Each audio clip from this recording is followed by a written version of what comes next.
Boom! Here we go. Welcome once again to another episode of Call to Action Live, our 97th episode. I can't believe we've been on that long. Like, right. It feels like we've been here for years, and yet we just started yesterday at the same time. I don't know. Yeah. But either way, I'm here with three lovely ladies and members of Call to Action with me. I'm PLD. Next to me is my co-host of this show, the lovely Kelsey Kirkland. What did you do to your hair? I am wearing a wig because that's what I do as a cosplayer. I get bored, wear wigs. And I'm about to drink. Okay, real quick. I have not had beer in a year because I can't find gluten-free beer. Today I found gluten-free beer, so y'all get to witness me taste testing it. Ready? Let's see. It's actually really good.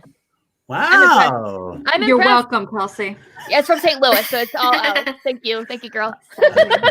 You're right. It's because of how you got that beer. That's why. I appreciate it. No, not really. It just, That's totally how it happened. No. just really quick, I didn't mean what did you do to your hair in a bad way, which was shocking when I Well, saw it. You know, blonde and also it's brunette. Oh my God, we're going here. But either way, let's move on. Down below me here was my other lovely co-host, Alex Mack, the 10th wonder of the world. That's what I'm gonna start calling her. I don't know why. I love it. The 10th wonder of the world, Alex Mack. How are you today? I'll wonder your world, Paul. How about that? Wow. Yes, I'm pretty excited. There's a lot to dive into this week. There's a lot to dive into this week in particular. It's going to be a fun one, and a lot of feelings happened this week. I was like, so I'm excited. Absolutely. And of course, we're rounding out our crew with our own Megsy numbers. Can we do that? I don't know. That doesn't sound right. We'll come up with a different We'll work on it. We'll figure something out. Megs, how are you doing today? I'm doing excellent. I have spent about the past 10 hours of the past 30 driving a vehicle. So I'm very happy to be seated down in a seat that is not in a state of accelerated motion. So always love rounding out my day, hanging out with you guys. Appreciate that as always. And of course, you've been working on the stats that you have for this week. We got 4 matches we're going to be breaking down because we didn't do any real breakdowns this week. It kind of got away from us a little bit. We decided, well, we'll just do it all on call live. And before we move any further, I do want to say we do have Jake Acavetta behind the scenes. So if we start laughing, he's going to be pulling his own little version of Cody Hall. He kind of reacts. He's going to show his face. And he's going to make us laugh because that's what he does. So that's what's happening. If you're confused and we're laughing at nothing, it's probably at Jake. Hashtag blame Jake. And there's that. And there we go. That's what I'm talking about. A great start. Why did I give Jake the keys to the kingdom? I don't know why. I think he's jealous that I do it the action and not the action industry channel. He wants to do it himself now, but I'll give it to him. All right. Without further ado, let's just get into the show. We're going to go with the first episode. The first match we're going to talk about is Ethan Irwin versus the INSNEIDER, Jeff Sneider. Let me know, Megs. Talk about these wonderful stats you broke down for us. Yes, so this match really went back and forth pretty much the whole game. Coming out of round 1, Sneider was able to get a perfect round, including the bonus. Irwin did miss the animated question, which brought him out of that round in only 7.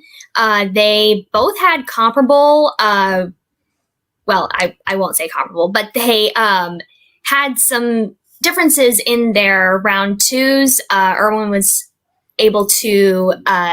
he spun away from fantasy sci-fi, ended up taking fantasy sci-fi anyway. Sneider spins away from biopics, ends up taking the 1980s. There is a slight miscalculation there in the score breakdown there at the top. It should be 4-2 for Sneider's round 2. I will fix that. Okay. That might be an older version. But anyways, you get into round 2. Sneider starts things off, is able to hit his 2 and his 5. And Irwin, somewhat uncharacteristically, hits his 2, but is unable to hit his 3 or his 5. And that does give Sneider the win. Okay. All right. Well, that makes sense. First of all, don't worry about your little mistake there, because if you didn't see Frankie numbers over the weekend or over the week, posted on Facebook, there was something post. There.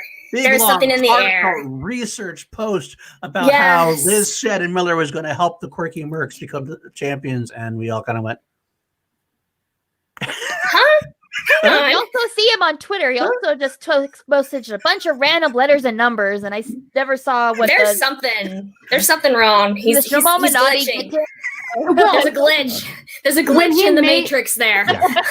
When he made that post, I read it through like 4 times, being like, is there like a code in trying to dissect everything he was saying. However, I have to say, what he presented is a radical idea. I think it's pretty awesome. I mean, hypothetically, it could very well happen.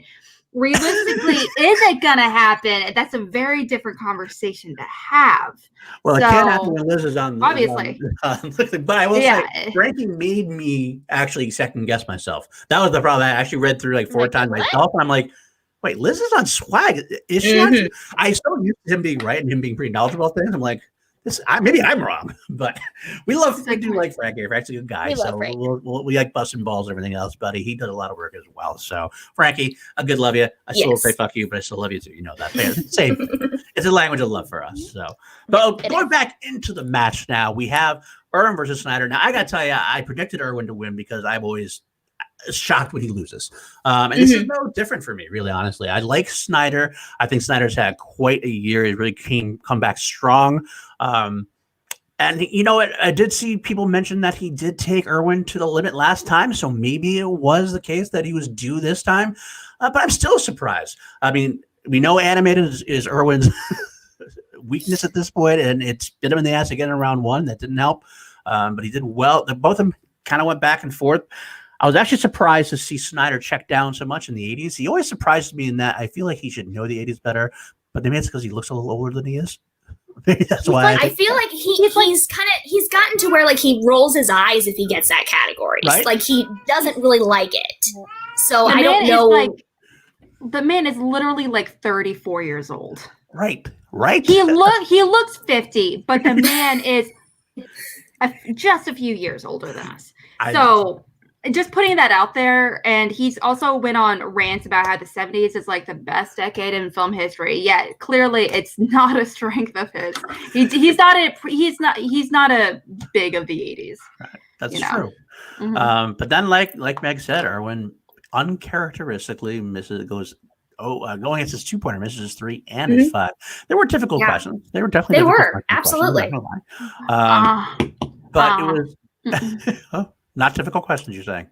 Peas and carrots? That's one of the most iconic lines in film history. The 5-pointer was difficult. Which one was it?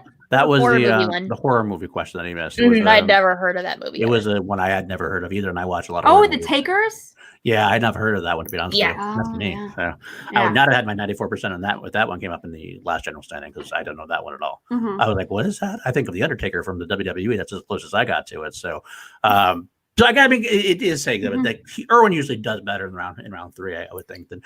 So that was a surprise to me. But SNEIDER took it, and SNEIDER was on fire, and he was so excited. I really feel like he almost looked. This is the time he looked younger than he was, because he looked like a little boy.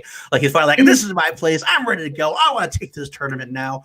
It was interesting to see, and I gotta say, it was a little infectious for as much of a heel as SNEIDER could be.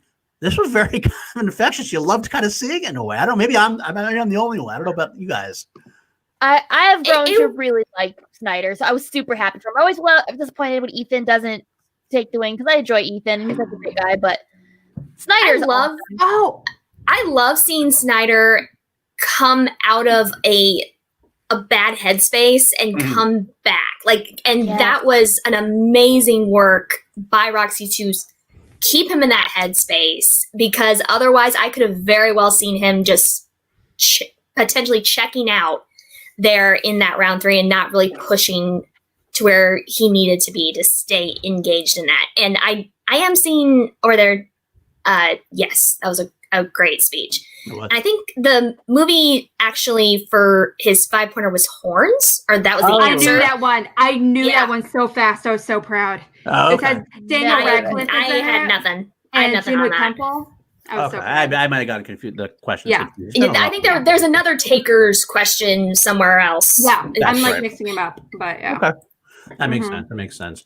But yeah, no, Roxy in that 3rd round did what she does best, especially with SNEIDER. I mean, people give Roxy a lot of shit for her managing sometimes. But as far as she's specifically for SNEIDER, she's one that knows how to get in his head and get him under control.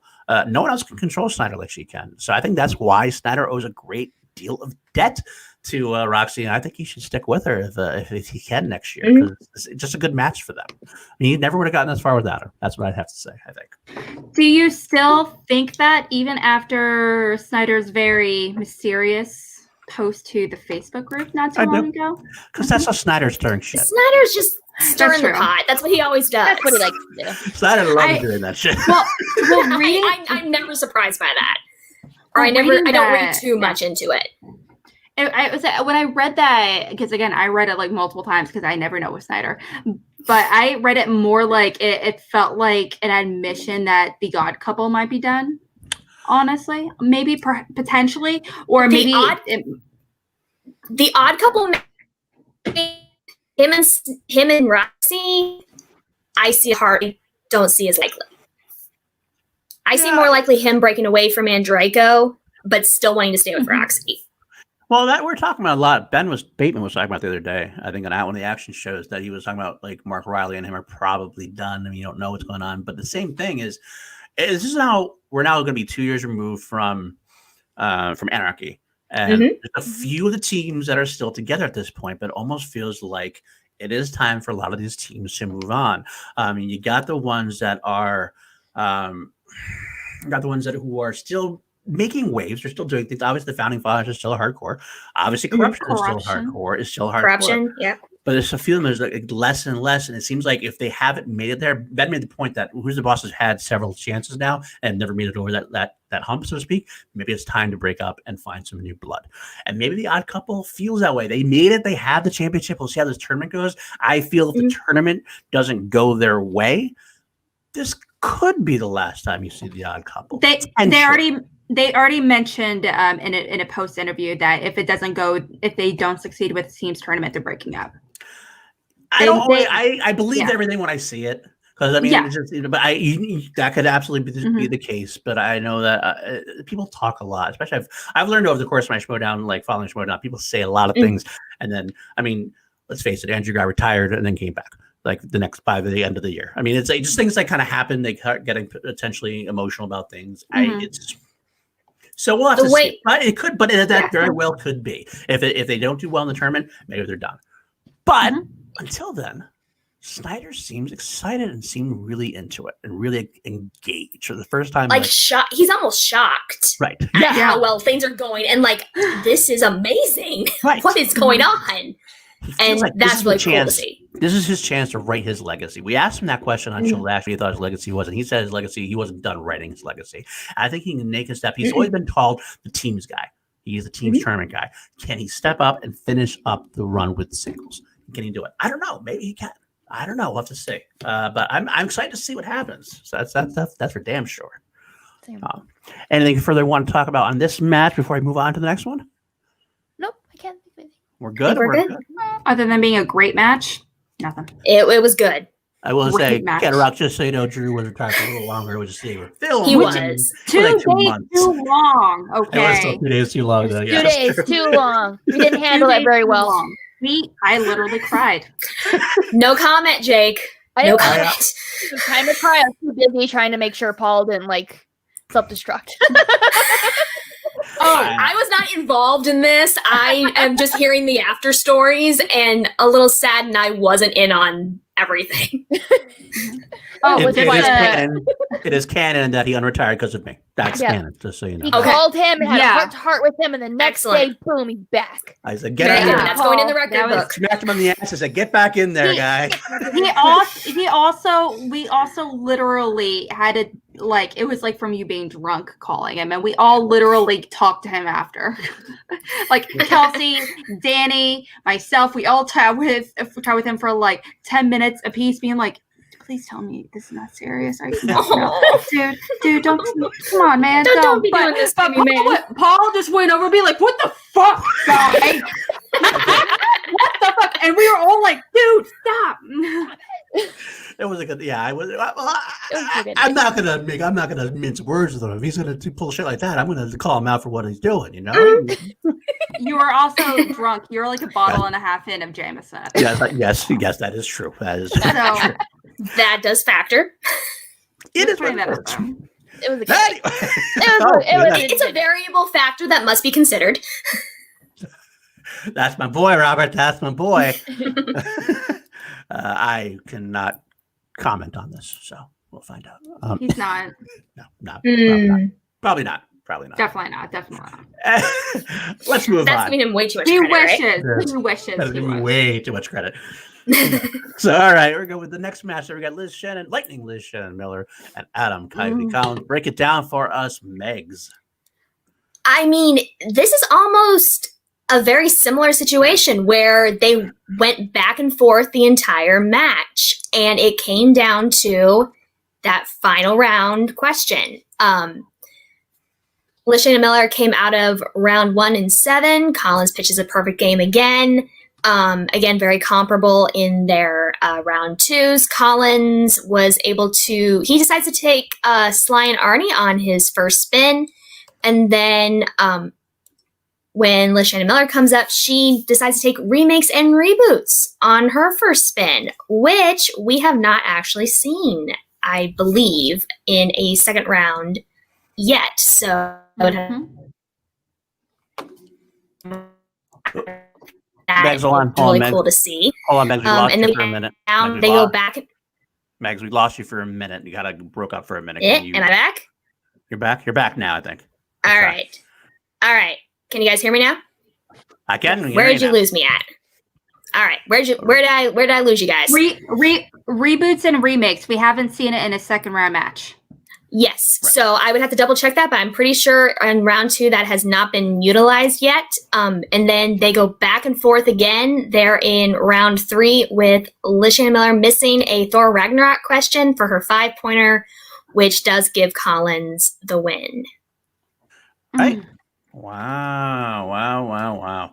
Let me take this off. Here we are. Mm-hmm. You want to see something else? Want to look at something stats-wise? I was just reading. It's like this is I just noticed that they both took their first spins being Sly and Arnie and reboots and remakes, which are categories which is obviously with reboots and remakes, it's a category that, like you said, Mex, we rarely ever see anyone excitedly take. It's more like it's kind of situation. Also, Sly and Arnie, that's not a slice that's used as much, as it used to be a really popular one, but not as much anymore. So, and they both take it on their first, well, and I think sometimes, and I think for this particular wheel, it was more of a situation of there were more things they maybe didn't want to take versus ones that they were super excited to go for.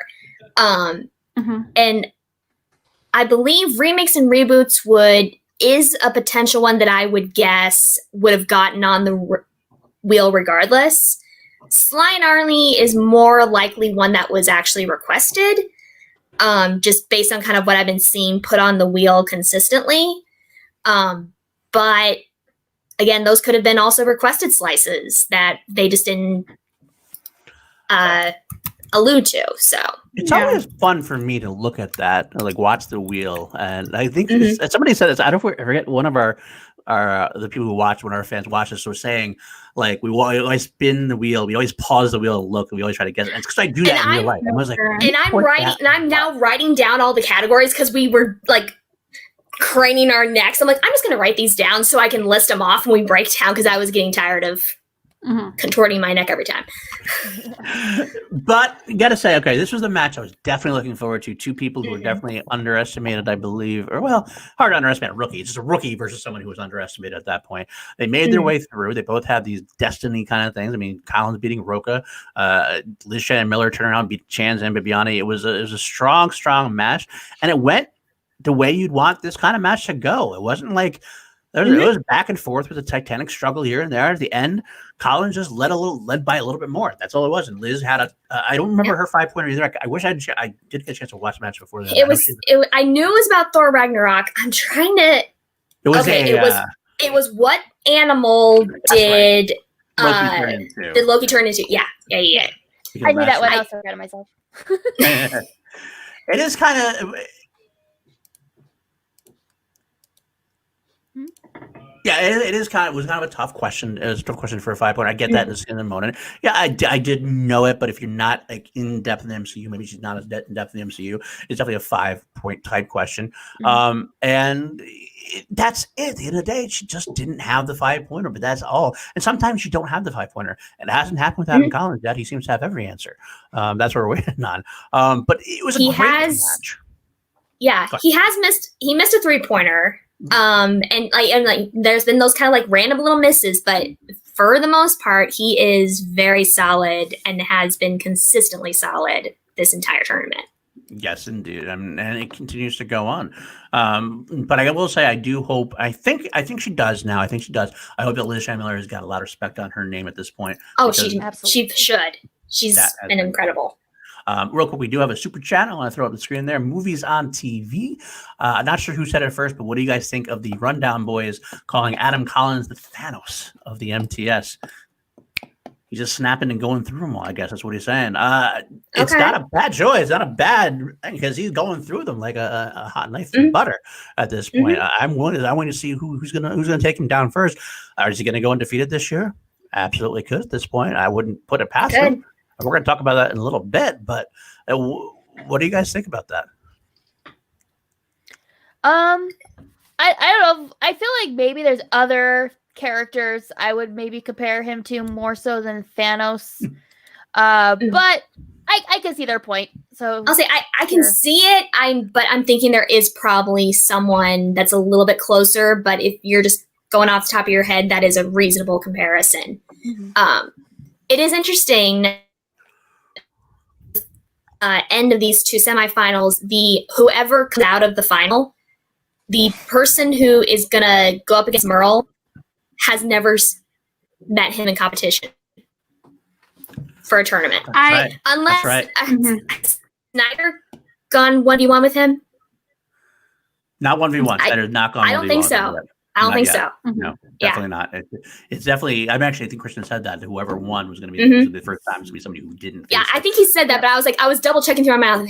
Does Snyder? Erwin was the only one you had. Erwin was the only one you had. So Yes. Snyder, Miller, or Collins. So that makes it a very exciting, spectacular either way. You know what? Without further ado, before we get into the throwdown, I think we should talk about the upcoming match next week and potentially the spectacular.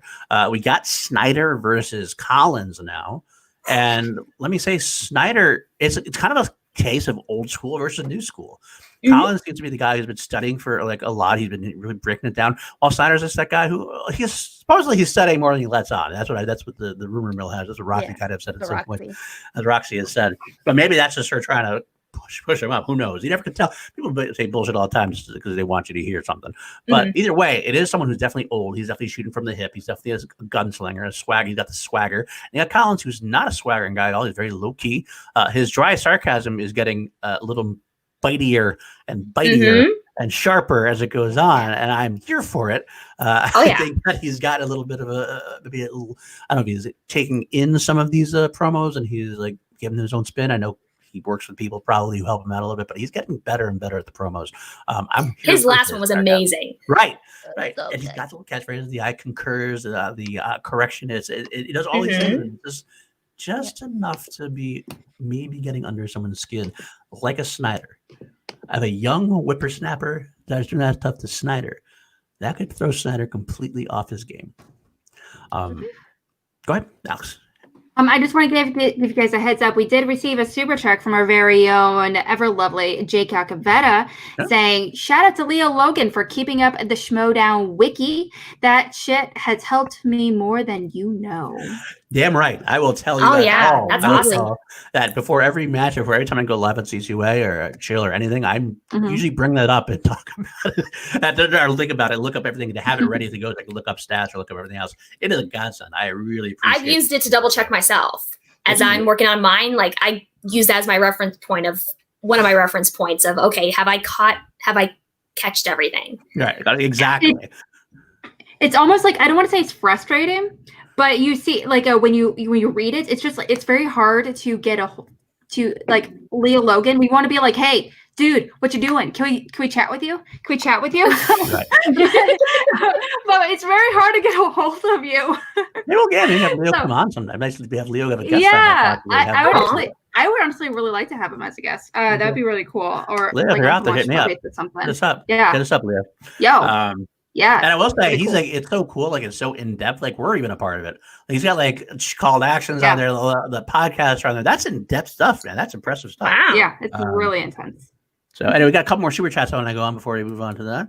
And just say, Movie Fanobi says, PLD is a thing. Hashtag Ed Harris, surrounded by fabulous ladies. I hope everyone enjoys the weekend. Oh, look, and Adams. Steve, my man boy. I love it. By the way, real quick, yes, he did mention on show he was studying too. Again, I never know what he's saying. He always kind of goes back and forth. Yeah. Also, mukbang reviews. Alex is my favorite on-screen presence during this important time in the Schmoedown. Megs, Kelsey, PLD are also amazing. Thanks for your hard work. Thank you for your donation. Thank you. Thank you. Thank you. Mukbang reviews. For the support. Thank you for the support very much so.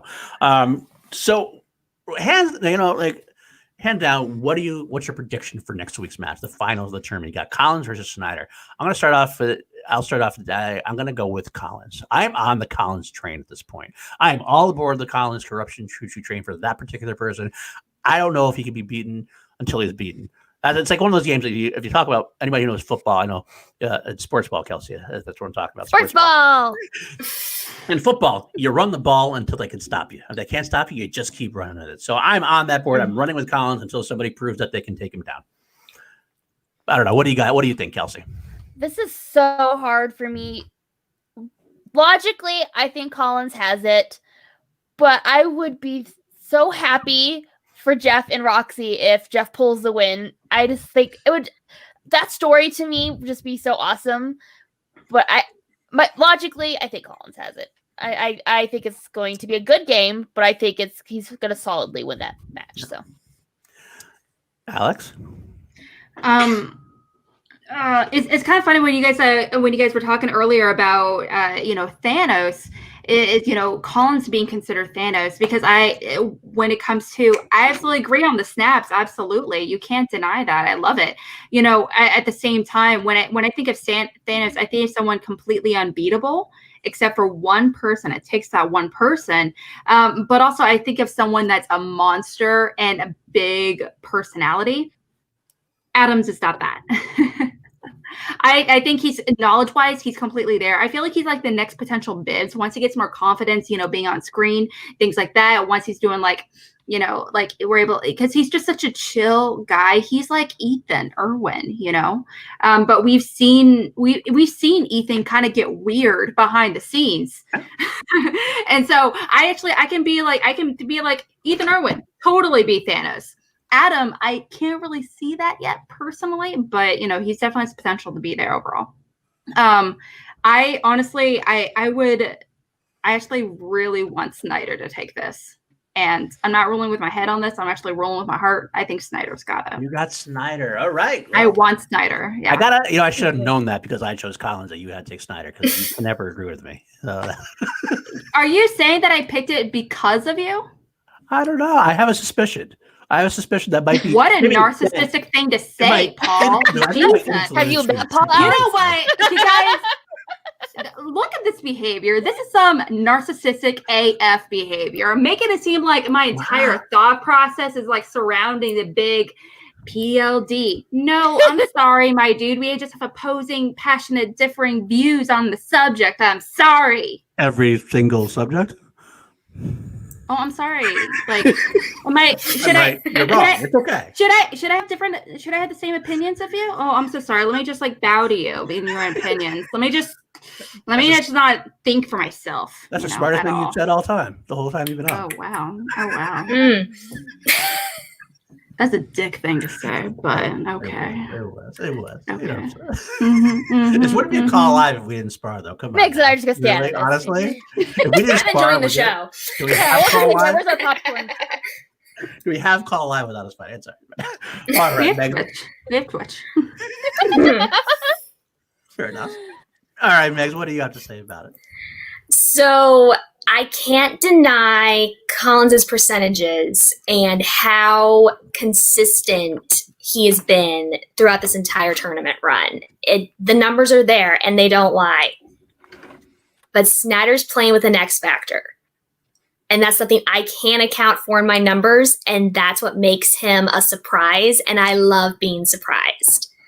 So I would not be shocked if Collins takes it, but it would be awesome to see SNEIDER take it and to just keep that narrative going of he is finally elevated to that next level that's going to take him to that title shot again.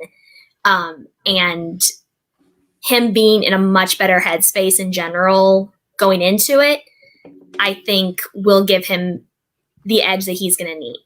Okay. So we have 2 versus 2. We'll have to see how that goes next week when we break it down again. It is an interesting point. It's an interesting point Weston Arrow brings up. SNEIDER did say he wanted to face Liz because Collins is still an unknown to him. That could, that could be the case. Maybe SNEIDER might not like it. So, I mean, he might.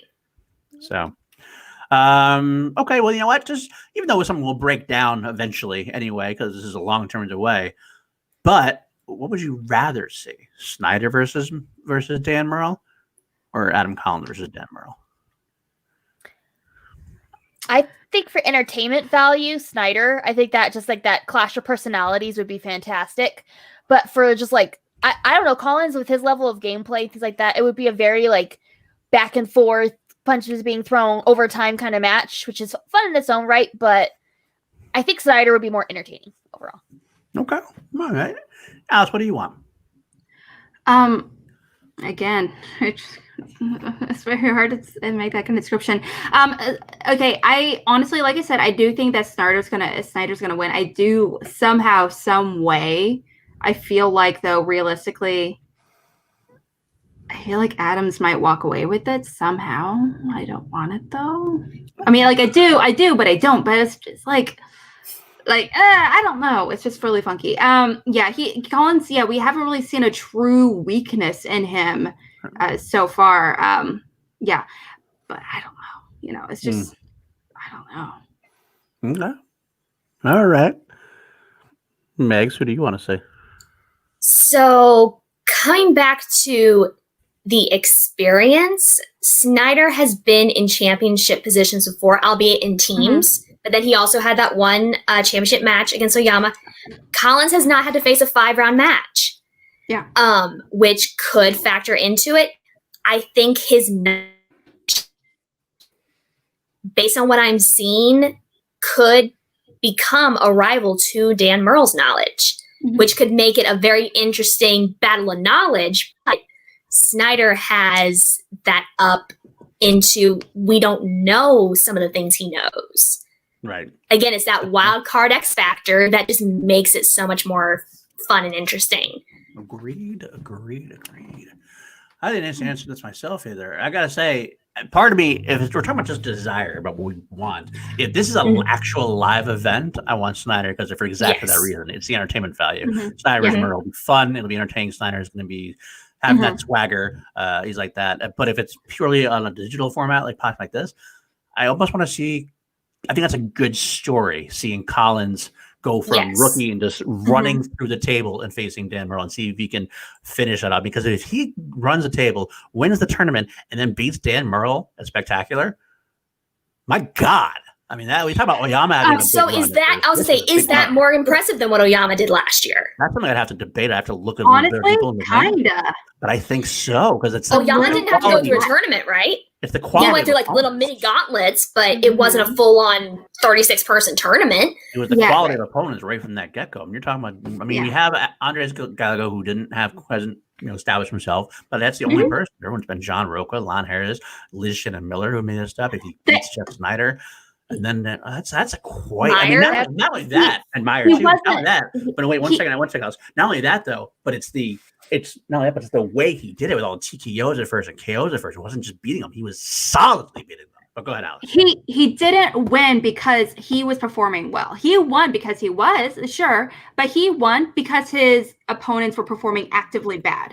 Do I have to bring up how many 100% accuracies he's done? No, absolutely, absolutely. But that being said, he did not go to the third round. He was able to TKO him because John Roca barely could do his second round in his strength. Lon got like 1 point correct in his second round, in spite of having like a near perfect first round. That Brennan Meyer was his first really great one. And not to mention, when he played Andres Gallego, he ended up choosing a slice on the wheel that is actually he chose a strength that was also his Adam's strength, inner geekdom. So it was just like a lot of it was in his favor for a little bit. But so his first real opponent where he really had a lot of back and forth actively and up until the third round was Brendan Meyer. Now, I do think when it comes to hypothetically, if we were in a championship match, I do think that Roxy as a manager, I think she's fantastic, obviously. I do think that Shannon is a better strategist as a manager, especially because she's trained champions before in those championship matches multiple times. So has Shannon. No, that's what I'm saying. Yeah, Shannon has done that several times. Roxy, we've seen her do that once, but it's been a very long time since we've seen her do that. I'd be curious to see. I think that's also going to really come into play as well. Just as an interesting sidebar, we do have some super chats and Streamlabs I want to get to. Interesting sidebar. I feel like Roxy and Shannon are very similar managerial wise. I wonder how much of, and this is no slight to Shannon the Queen, how much of Shannon's success with all you're talking about as far as strategies and everything else has to do with Mike and Chance being those very studying strategy type people, whereas Mark Andreyko and Jeff Sneider are not known for their strategy as much. Mark is more. Mark is a little bit, but Mike and Chance are one of the people who do a lot of studying, a lot of strategy. So so how much is that is Shannon, and how much of that is not? Like if we switch them, would they? How would that be? From what I've been told, from what I've been told from numerous people in our faction, they say that, yeah, sure, Chance is a real big strategist, but Shannon is also just as much of a strategist as well. And so they really go back and forth a lot, going over pros and cons, strengths and weaknesses, betting accordingly, how to utilize that speed round effectively as well. And so versus some of the other competitors really don't have that benefit. Now, again, I just don't know if Roxy has that because she's very much, I don't want to say she's an emotional manager. She's like all about the motivation. She's just like, hey, you gotta pull yourself up. You gotta do this. You gotta pull yourself together. And that what makes her the best manager she could be for Jeff. That makes her the best for Jeff, period. I don't know if Jeff could succeed with other managers, interestingly enough. But at least as much. I wouldn't say I couldn't bake it all on it because he absolutely. Like I don't know if he would be able to recover like he did, if it wasn't for Roxy being like, hey, get your shit together. Right. We got this. You're still in this. I mean, definitely. So I just feel like I find them when I see them on. We don't know what we do behind the screen. You can tell people tell us things in here, and then you hear them in the you hear hearsay from different people. But watching them on screen, they both seem to have those kind of like big moments. Like we'll get into the corruption thing a little bit, but Shannon had the same kind of moment where she had to buckle corruption down. And it seemed so. It almost seems like they have very similar styles. So I wonder if we had and I wish we could see them managing the same people and see how this results would be like a test, almost in a way, control subject and everything else. But either way, I think that Roxy gets underrated sometimes. And I do wonder if that's only because the people that she has are not quite the same style. So we'll find out though. Before we get further into that, so we do have some super chats and Streamlabs to get through. So let's go through this real quick. Ben Rayner, hey guys, happy Saturday. If Collins beats Dan, how much of an upset would that be? A major one, or would it be more impressive than upset? Whoa. It would depend on the manner in which he wins. Yeah. I do. If it comes down to the wire and it comes down to one final question or if it gets into sudden death, I wouldn't necessarily consider it an upset. But if somehow Dan comes apart and Collins runs away with the match, the KO or TKO, yeah, then I would more give that. It's similar to the Ghai Merle situation. I would go a little bit the other way and say I think it's an upset either way. I mean, because you talk about a guy who's had 4 matches. True. 4 matches, and now he's played very, very well, but it's 4 matches overall versus the guy who is largely considered, rightfully so, the greatest of all time, who has shown over and over again he is the greatest of all time. So I think if Collins wins at all, it is an upset. Now, I would say the impressive comes in more if it ends up being some kind of TKO or knockout, which I do not see happening.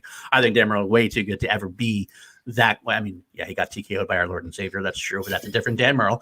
As Dan a whole other era. Whole other era at this point. I can't see him getting TKO'd or knocked out, but that would be impressive and an upset. So I'm going to go more towards upset, but that's not mutually exclusive. I think you can be, it can be both impressive and an upset. Yeah, I don't disagree with that. Okay. All right. One more thing we got here. I got another one from Mukbang Reviews again. Thank you again so much. What do you all make of the IG champ Chandru, character and knowledge? I like him, but as a known heel, he gets so much hate. Will he defend? Hashtag Alex Mack. Mukbang, I think we'll hold off on next. I think we are going to talk about that during our breakdown of the throwdown. So, my dude, salute. We will get to that soon, I promise. Super chats, Streamlabs, we have Ferris saying hello. And a very generous donation. Thank you so much, Ferris, my dude. Ferris is very generous to us all the time. I love Ferris. If you ever want to see Ferris and get impressed by Ferris, watch the last edition of the General Debate. He was on fire. He was a legend already in the General Debate. He's amazing. All right. Other Streamlabs we did have here. We have Jeremiah Morris, always a generous person as well. We love Jeremiah here. I get Jeff. He beat Oyama, who only missed one question. I got Jeff. He beat Oyama, who only missed one question in 2 games. All right, that's definitely. I think either choice is valid. Yeah, I'll say it can. That one can go either way. Absolutely. All right, John Lestrina, another general in the Action Army. Love you having here. Hashtag Ladies Night. I enjoy watching Adam Collins play, but so far his character is very plain. For right now, results are more important. I will say yes. It started out very plain. I think it's getting more and more each time he comes on. He's developing it more. He's letting more of that come out. From what I understood, he didn't do a whole lot of character work in other leagues. He kind of just came in, did his trivia, and he was done. So this is a new realm for him to come into that sort of character. But he's adapting very well. Definitely. He's always been a competitor in the fan leagues where he's just been like, hey, I'm just here to train. I'm just here to play. And somehow, I beat a record? Oh, look at that. Oh, wow. 34 points? Crazy. It's just like, shut the fuck up, dude. And he's just so nice about it. He's just like, oh, wow. I love that character. Cool. I love it. That's awesome. I love it. He's so nice. Like, dang it. Come on. And yes, Jake, when he's that generous, I love him. I'm tell you. Yeah. Ferris. All right. I will be yelling. I will yell at him whenever, but at heart, yes. All right. Let's see. That it for now. We want to go into the spoiler-filled section now. If you haven't seen the throwdown from last night, you probably should pause this, go watch this, and come back because we're going to get into all of it. We're going to get all into both matches, the post game, where we're going from there. So we're going to throw up that little spoiler ticker down below, Jake, if you can do that.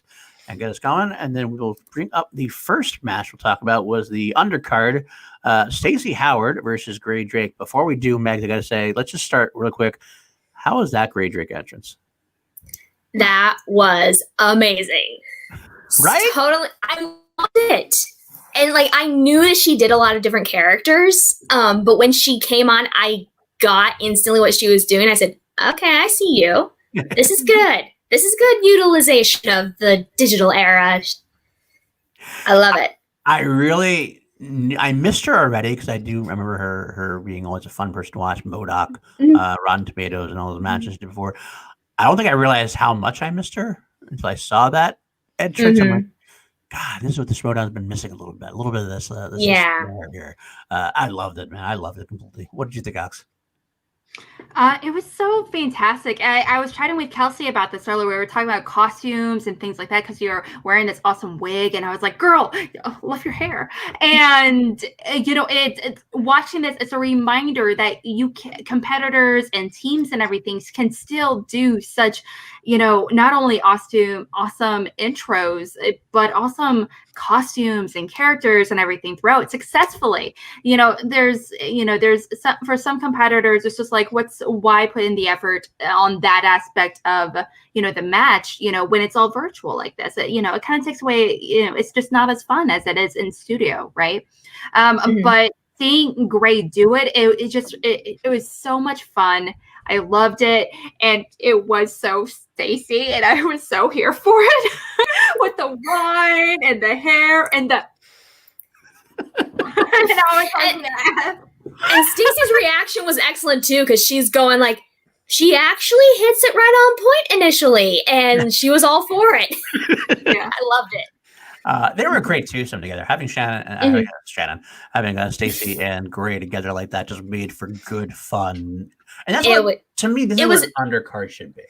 Yes. This was an excellent undercard match. We've had talks before on the channel. Some people say you have to earn a match, and I get that idea, but sometimes it's just nice to have that fun little entertainment matches. Mostly, I mean, this ended up being a good trivia match as well. Don't get me wrong, as far as that goes, but just having those fun, flashy entertainments, no title on the line, no stakes on the line besides your points for your faction. I mean, that's enough these days, I guess. But it's just entertaining. It's just fun beyond just the usual trivia thing. That's something I love the Schmoedown for. I love the storylines and everything else. So anytime we can get a little flash of that, I'm in for it. So absolutely. Well, with that being said, why don't you break down the stats, Megs? Yeah, so coming in, we ended up having Stacey Howard scoring 5 points in that first round. GRAE Drake came out with 7 points, so she was able to decide to spin first. She spins away very decisively from period pieces and costume dramas and ends up taking the 90s. Does pretty well there, going 3 out of 4 for the full 2 points, checking out a multiple choice once. Stacey Howard follows up, though, with getting spinner's choice and claiming that her counterpart did not carry her in essence properly, chooses period pieces and costume dramas, and also does very well. Kind of similar thing, getting 3 questions for the full 2 points. Does miss on a multiple choice, but GRAE Drake is not able to steal that. We get into the third round and things get a little more interesting. Stacey has to hit her 2 and her 3 in order to bounce it back to GRAE. And unfortunately, she goes 0 for 3 in her third round, giving Stacey the victory that day. Get these banner off here. I will say going into this match that I'll admit it now, I kind of forgot how good GRAE was. To a degree, I had predicted Stacey on our show, and I'm coming up next. I predicted Stacey Howard's going to win, and I thought this was pretty much going to be, not that it was going to be a walk in the park, but that it was going to be a solid victory. That round 1 woke me up. I'm like, wow, Stacey is hot and cold, and GRAE did very, very well. I was expecting a little more ring rust from her. She seemed to just get everything under control. Round 2 was fine. I guess the only thing it comes down to is, as much as I love her, I don't mean this any disrespectfully, she shit the bed in round 3. She didn't get anything right, and she didn't know him. The one question that really shocked me, and everybody made it, just me, but I think a lot of people reckon the fact that John Williams scoring Superman was that was like a big miss. I remember everybody's kind of really. Everybody has big misses like that. I guess it happens more than you think, but it's one of the things like that's what I knew. Like as soon as she missed that, I'm like, oh, she's in trouble now. If she's missing that, that's trouble. I mean, I couldn't necessarily fault her. She did pick the other very popular composer, but John Williams is very well known for several very big franchises, and I feel like Superman is one of them. Especially for a 2-parter. I didn't though. You didn't know it either. Really? I was like, I guessed, but I was like, I mean, the fact that it depends on what you. And it was like one of like 5, but to me, it's what you grew up with. I think iconic. I think of Jaws. I think of I don't think of Superman. I think of Jurassic Park. and Star Wars. I don't think it's Superman. And here's how I remember Superman. So, but here's the thing: how I remember the Superman one also is like the Superman theme and the Star Wars theme have very similar beats and themes. Like my ex-husband used to joke about, like they're practically the same song. So that's how I always can remember them too. Because if you let's think about them, they're very similar. Also, I think the idea is if you have a scored in soundtrack, if it's a 2-point question and it's scored in soundtrack, you pretty much should always guess John Williams. That's like your unless you know for sure. Unless it's like for some reason Lord of the Rings or something else had that Howard Shore is really known for. You're pretty much guaranteed it's going to be one of those two at least. So I was a little surprised about. I'm going to say I was a little surprised about that, especially. And this is the thing, Alice. Also, GRAE is a little older. I don't know exactly. I don't want to ask a lady her age, but I feel like she's older, like in my age. That was a big soundtrack back then. That's something that you just kind of you grew up knowing that. But I don't want to pick on her or say anything else. I mean, it always happens. Everybody has big misses, but that one did surprise me quite a bit. And once that happened, I was kind of like, ooh, this is not good now. And Stacey just hung on at that point. She got her thing. She was down in the first round, down second round, and she pulled it out as only Stacey can do, pulling out that Stacey Howard magic. Really? Catherine Hardwick question. Yeah, I knew that one. I'm like, there's no way Stacey doesn't know this. That to me, that was a 2-pointer max. I knew it instantly, I was but like, still, she pulled it. So good. She did 13. Missed you already. Twilight. Come on. It's like when people think of like it's till this day when people talk about young adult films, people talk about her. They and also Twilight is like the movie that she's most associated with the most, unfortunately. But that's a whole other conversation. But something I really want to highlight about this match was, like we said, the costumes and everything, is that Stacey's reactions to GRAE getting a mummy question. Meanwhile, she was like, She's like dying. She's like, "What is this my question?" And I was just like, feeling because I knew the question because I knew the answer personally right away because it's my personal favorite movie of 1999, which is considered a risky pick. I don't know why, but I love it. had the same reaction as her, and it was just so funny. She was. You can see her eyes just like. It's like fidelity question. I was like, be like Ben Bateman sitting there getting like somebody else getting a warrior question or something. And he's right. The eyes get really wide. I want that question. But at the end of the day, she won. Stacey wins the match. She gets her points. And she put herself in a good state for whatever happens in the future. I think she's in a good position for next year. I mean, probably won't see her again unless we see her in like an exhibition or some kind of undercard.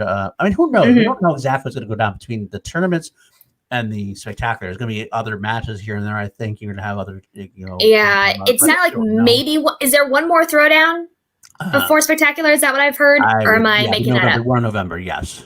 Okay. One more November, just like the one we were talking about, actually. We're going to talk about record going after this match. What's Stacey Howard's record after this? 8-6, 8-5 or something? Stacey Howard is 7-5 in singles and 4-5 in teams. Sounds right. I thought that was before.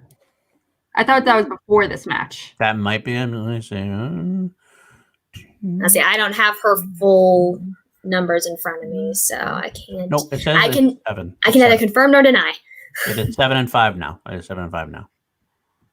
Oh, so she was close to a 500 before this, which is interesting. But that's also her. She pulls things out miraculously, and then sometimes she doesn't have it. Yeah. So, but she seems to pull it out in the big matches. Need it. Yeah, Exactly. those first round upsets that she's very famous for now. And both her matches this year, I think she only had the 2 matches this year. It was her and Herman Zipper, which is a classic. Some people, I mean, that was amazing. Some people at the time were saying it'd be match of the year. I think that it probably would happen too early in the year because there's a recency bias that tends to happen in these things where you remember things more. But that time back in May, that was like this is a match of the year candidate. And that was that good. And she had the luck or the magic or whatever there, and she had it here as well. And it worked in her favor. I think she's in a good place to be drafted well next year. I mean, she's not going to be a first-round player, obviously. Probably not a second-round player, but that high third-round player, I wouldn't be surprised, depending on who. Especially if you have someone that you can pair her up with in teams, because her teams, she does very well in the teams format as well. She's got that. She's always a hot and cold, but she has that ability to pull something out at any time. Mhm. So I love this match. I did love this match. It was a great thing. But Yes. Yeah, she's definitely a competitor. I feel like is pretty consistently slept on. Mhm. And I think it's just for several reasons. One, because she is able to really really sometimes when with some matches she definitely has moments where it's just like if she doesn't have it, she doesn't have it. Her first round really wasn't great, Mhm. and most competitors now are averaging 6 points, and she walked away with, I believe, 4 points in the first round. I could be wrong. yeah, Was it? Yeah, it was 4 and 7. So in the first round, she was definitely lower than average. But then whereas she struggles in the first round, she really does well in the second and third round. Yeah. Right. So I really am kind of curious, and where usually it's the opposite for like 90% of competitors. Mhm. So she is definitely if she really knuckles down and decides to really actively study a lot of surface level knowledge, I think she could be one of the biggest stars to really kill it, honestly, when it comes to Schmoedown. That's saying if she decides to do that, but if she decides, because right now she's obviously doing really, really great, she just has a lot of potential to do so much better. Very true. I have to see. I have to see what happens. I mean, I wonder if she's someone who could definitely have a managerial change that would be to her benefit. I have to see. I don't know who would you think would be a good manager for her next year. She's probably gonna stay. You think she's gonna stay at Roxy? You think so? I think so. What do you guys think? think? Think Roxy's a good fit for her? Yeah. She seems to be fitting well with her. Whether or not she'll be able to hold on to her is Yeah. to be seen. She could be. I'm trying to think of who else on. You got Alex Damon, you got Andreko SNEIDER, Stacy, Vivida, Del Rio, Habon, Vivida. Kurtler, Kvedo, and Yeah. Jericho. I mean, she's really got a pretty good team to pull from as far as her top 3. It's not like she only has so many options available. There's several good choices in there. She doesn't I even think- have to keep all 3. Andreko, You don't have SNEIDER, to, technically. You can keep 1 or 2 of them, honestly, technically, if you want. Yeah, you don't have Right. to. But I I think Yeah. do, but But I think she would I think Roxy would definitely try and fight to get, if she isn't able to keep her, I think she would fight to get her in the draft. redraft her. Yeah. Which is something I think you're going to see a lot of managers do. A lot of managers might go, you know what? I'm going to drop him and then drop him or her, and I'll try to just redraft him because they have to. Some people are going to be higher priority than them. Like, for example, you got the rock stars. You already have SNEIDER, Draco, and Damon are your top 3. yeah, I All think 3 you are have to keep them. keepable at that point. If you're gonna keep the odd couple together, Roxy Right. seems like she wanted to. Again, I don't know. They did talk about them breaking up. Maybe even if they break up, would you not want SNEIDER and Draco on your squad if you teamed them up with somebody else? I mean, you still kind of want them on your squad. I think Roxy seems to work well with them. They're great strategists.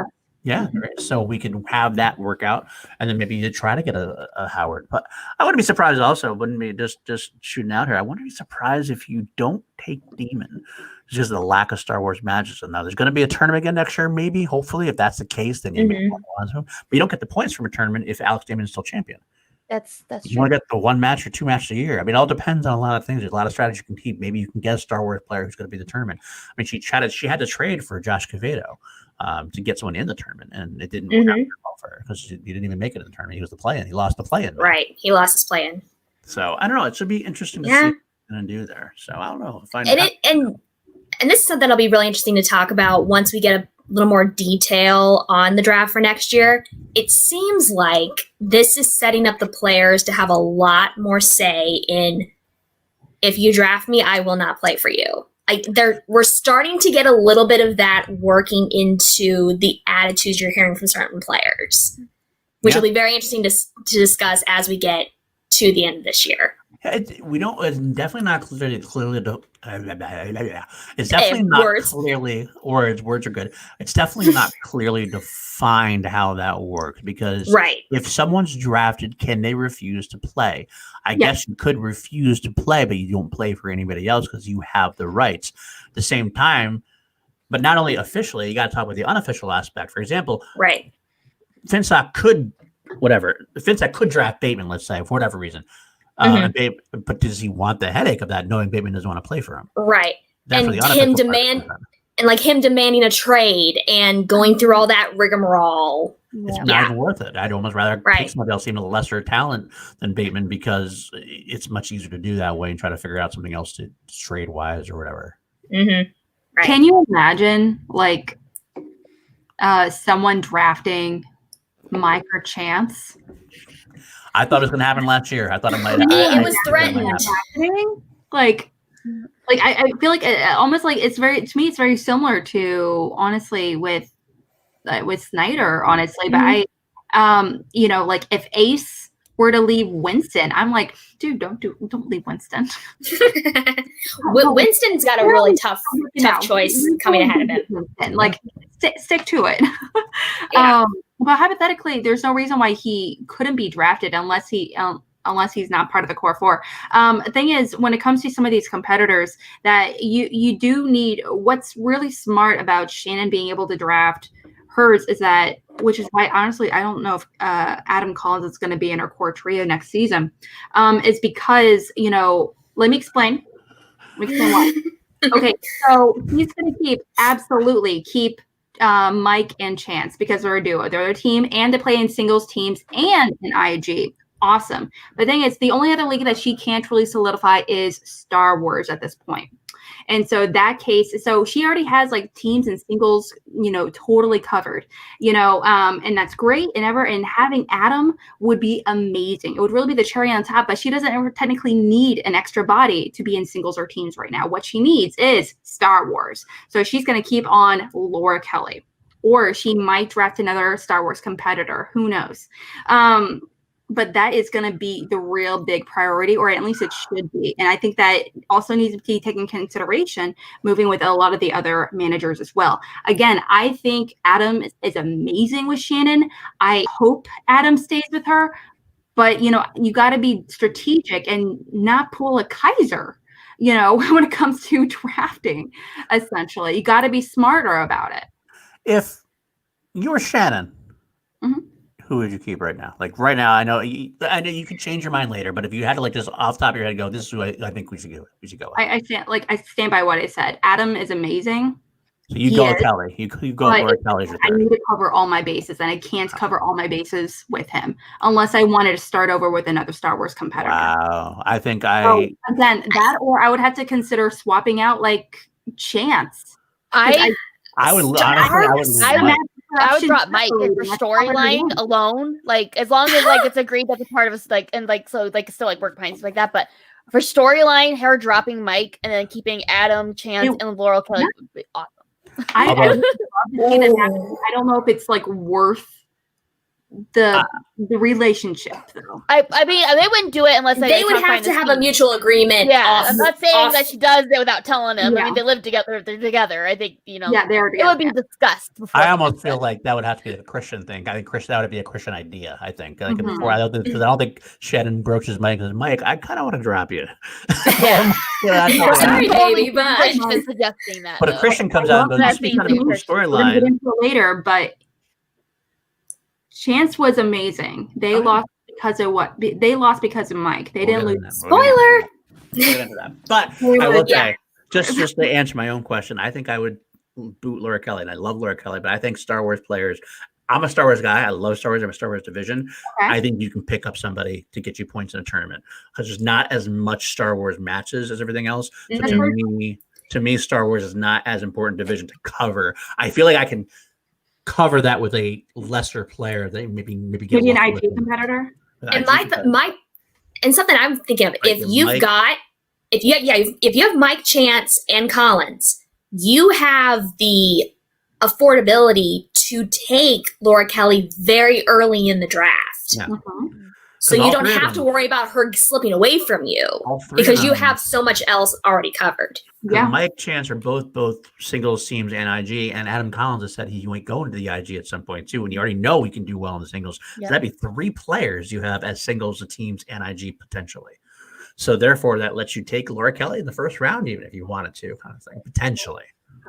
I don't know what to say, but that's my initial thought. I think honestly that's definitely a smart play. It's just I think there's pros and cons to both aspects of it. 110%. There is. I mean, like in another universe, Kaiser is walking away with all belts. That's true. And that's where we're like, oh my gosh, he's brilliant, he's amazing. I think but he took a very big risk, and kudos to him for that. But it just didn't work out for him this season, obviously. Yeah. And so it's just like a lot of high risk, high reward. And so as a manager, I'm not about high risk, high reward. I want to play it safe. That's so. I mean, there's a lot of pros and cons to both. Really quick, mukbang reviews again. Man, did I miss Chandru talk already? I like him like I adore Alex. Megs, PLD, Keller, amazing. But tell me about Chandru's character work. I'm impressed. Also, Alex, your pantless husband was priceless. Yeah. Oh, is that on? Did I miss that? No. Do you not remember? That's Are we referring to the general standing situation? Yeah. Okay. Incident. That's what it is. I want to make sure I didn't miss something else because I want to see that. This was the belt that accidentally happened. That's my little mini belt that I'm going to get eventually. That's Paul's belt. Look at that. There was some kind of some kind of measurement issue. Well, I guess it's better than I would anyway. I just want to reference this is clearly not what is this? What is this? That's not happening. I guess I can put it on my wall. It's a crown. Headband. I'll wear it as a headband. It's a crown. That's something that could go in a case. It could go in some type of montage display. We can make this work. I'll have to figure it out. And no mukbang, we are going to get into that after we're going to do corruption shot. We'll do corruption and Shazam, and then we'll break down the Chandru having happened that. So stick around. Yes. Ben Rayner also. Thank you again, Ben. I really can't see any reality where Shannon don't save Mike, even if she doesn't. I can't see him playing for anyone else. Potential. He actually threatened it last year. But I gotta say, being around Mike for as long as we have, I can't see him holding out for very long. I feel like he'd get the itch and want to come back. Yeah. Whether or not it was Shannon. I mean, maybe he could pull the whole thing. There's been times where I know in baseball it's happened where players couldn't sign contracts and they sat out and then they came back mid-year and signed with the team mid-year for the stretch run. That could happen too, because you know what? You have that time when you have the draft, you sit out for the first half of the year, and then you have the free agency. Yeah, you jump in on free agency. Goes, all right, I'll take them and I'll sign you. Well, that's something I am really I'm kind of curious about. I hope really changes eventually. It's just because, seeing Shannon really knock it out of the park, with her mid-season drafts with both Marisol and Adam, they're both spectacular. And I can't wait to see more of them in teams. So that's going to be amazing as well, obviously. But it really is kind of disappointing that, she took these, rookies on. She trained with them and she worked with them and she saw them succeed, only for her to get none of that success when they actually start getting comfortable in Schmoedown, and they're going to be drafted as someone else. So they're going to be reaping all the stuff that she worked with them on. So I feel like in a lot of professional sports, there are multi-season long contracts where you sign on to be in 2 seasons or whatever it may be. And you could do that, but I wish you could do that in Schmoedown. But I feel like trades are going to be a much bigger thing. I mean, they already were a huge thing this year, but I think if you have those managers that have worked so hard with certain rookies and they really want them with their competitors, I think there's going to be a lot more between manager discussions of, I'll give you this, you let me keep this one, and it's going to get a lot more. So you'll end up, I think some managers will end up keeping more than I think is being alluded to, just because they're going to get real creative before even the draft starts to ensure that they can keep some of those high value rookies that they've worked with so hard. At least that's how I would approach it. I hope that's the case, but for a fact other managers are trying to recruit the ass off Adam. Oh yeah. I'm sure. Roxy and Finstock and Winston is just hey, here's my number, Adam. What's up? If you ever Mhm. chat and hang out and over a brewski. Well, this is where the teams that aren't quite as stacked can Mhm. possibly sweep in and get something beneficial. Because you have something I have a good top two, but I could get rid of so and so to get Collins. I mean, there's a lot of people just off top end, some maybe like the usual suspects. I mean, you have a lot of people who don't know what's going to happen to Andrew Ghai anyway. We have Ethan Irwin. But you never know. Maybe that top two is Adam Collins better than almost anyone else after that. I love Janine the Machine. She's definitely someone I could talk with. But you have an Adam Collins there. You decide to go that route instead. Anything could happen. I mean, that's where they could make their money before the draft if that works, and that's where they can really make dramatic improvement before the draft. So that's going to be interesting to see how that goes down. I will say real quick. I know you guys might not care, but I'm going to say it. Thank God the Rays beat the Astros tonight in baseball. That's all I got to say. Because now the Red Sox are still the only team to ever come back from a 0-3 deficit to win a 7-game series. Thank you. Yay, sports ball. 2-0. Sports 2-0. Cardinals, I'm out. That also means for you that's fair. I will accept that. That also means I will pimp this out now real quick. It also means that I'm coming up next. I believe you're going to see. I listened to that episode today. You got to see Brad Gilmore dressed up as Jen Sturger, full on Jen Sturger dress up. That was the bet they had. He was assuming they were going to dress up as each other. If the Astros had won, then Jen was going to go with the full hair, mustache, and everything else. And now we're going to have Brad Gilmore instead. So coming up next on Thursday might be very visually entertaining if you want to see the boat make it for himself. Is it also true? Is it also true that they're going to do it in a Jessica Jen style where one's Jen and one's Jessica? Did I hear that? Maybe. Maybe not. Oh. Good. Thank you, Jake. Just when I thought I'd be able to sleep well tonight. The nightmares are going to return. All right. There we go. Now we go from the thanks, Alex. Alex. Move on now to the main event of the throwdown. We did have the Corruption versus Shazam for the team titles, and I guess we'll have Megs. Let's have you break down the stats first. So much to discuss. Oh my goodness, these 5-rounders. So kind of off to a pretty rocky start for Corruption. They come out of round 1 with only 10 points versus Shazam going perfect for both of their competitors, coming out with the full 18 possible points in round 1. We get to round 2. Shazam defers to Corruption. They spin away from Amy Adams, which is a more kind of narrow scope slice, but end up taking dramas. Go 11 points, checking down to multiple choice once. Shazam comes in and takes Young Adult Adaptations on their first spin.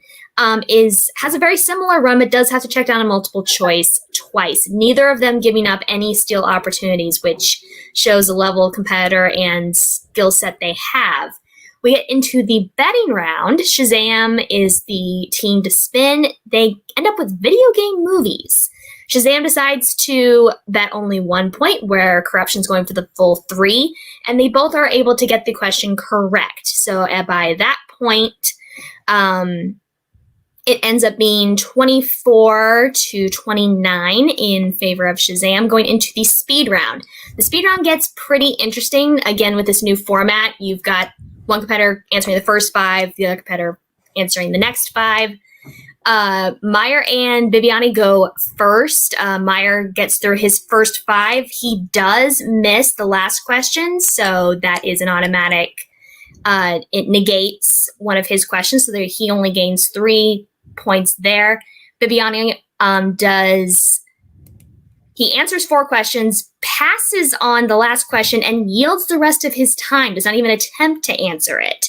So they come out of that round with 7 points. Kalinowski and Allison both also do the similar thing where the questions that they pass on, question 4 and question 8, they don't even attempt an answer. They yield the rest of their time.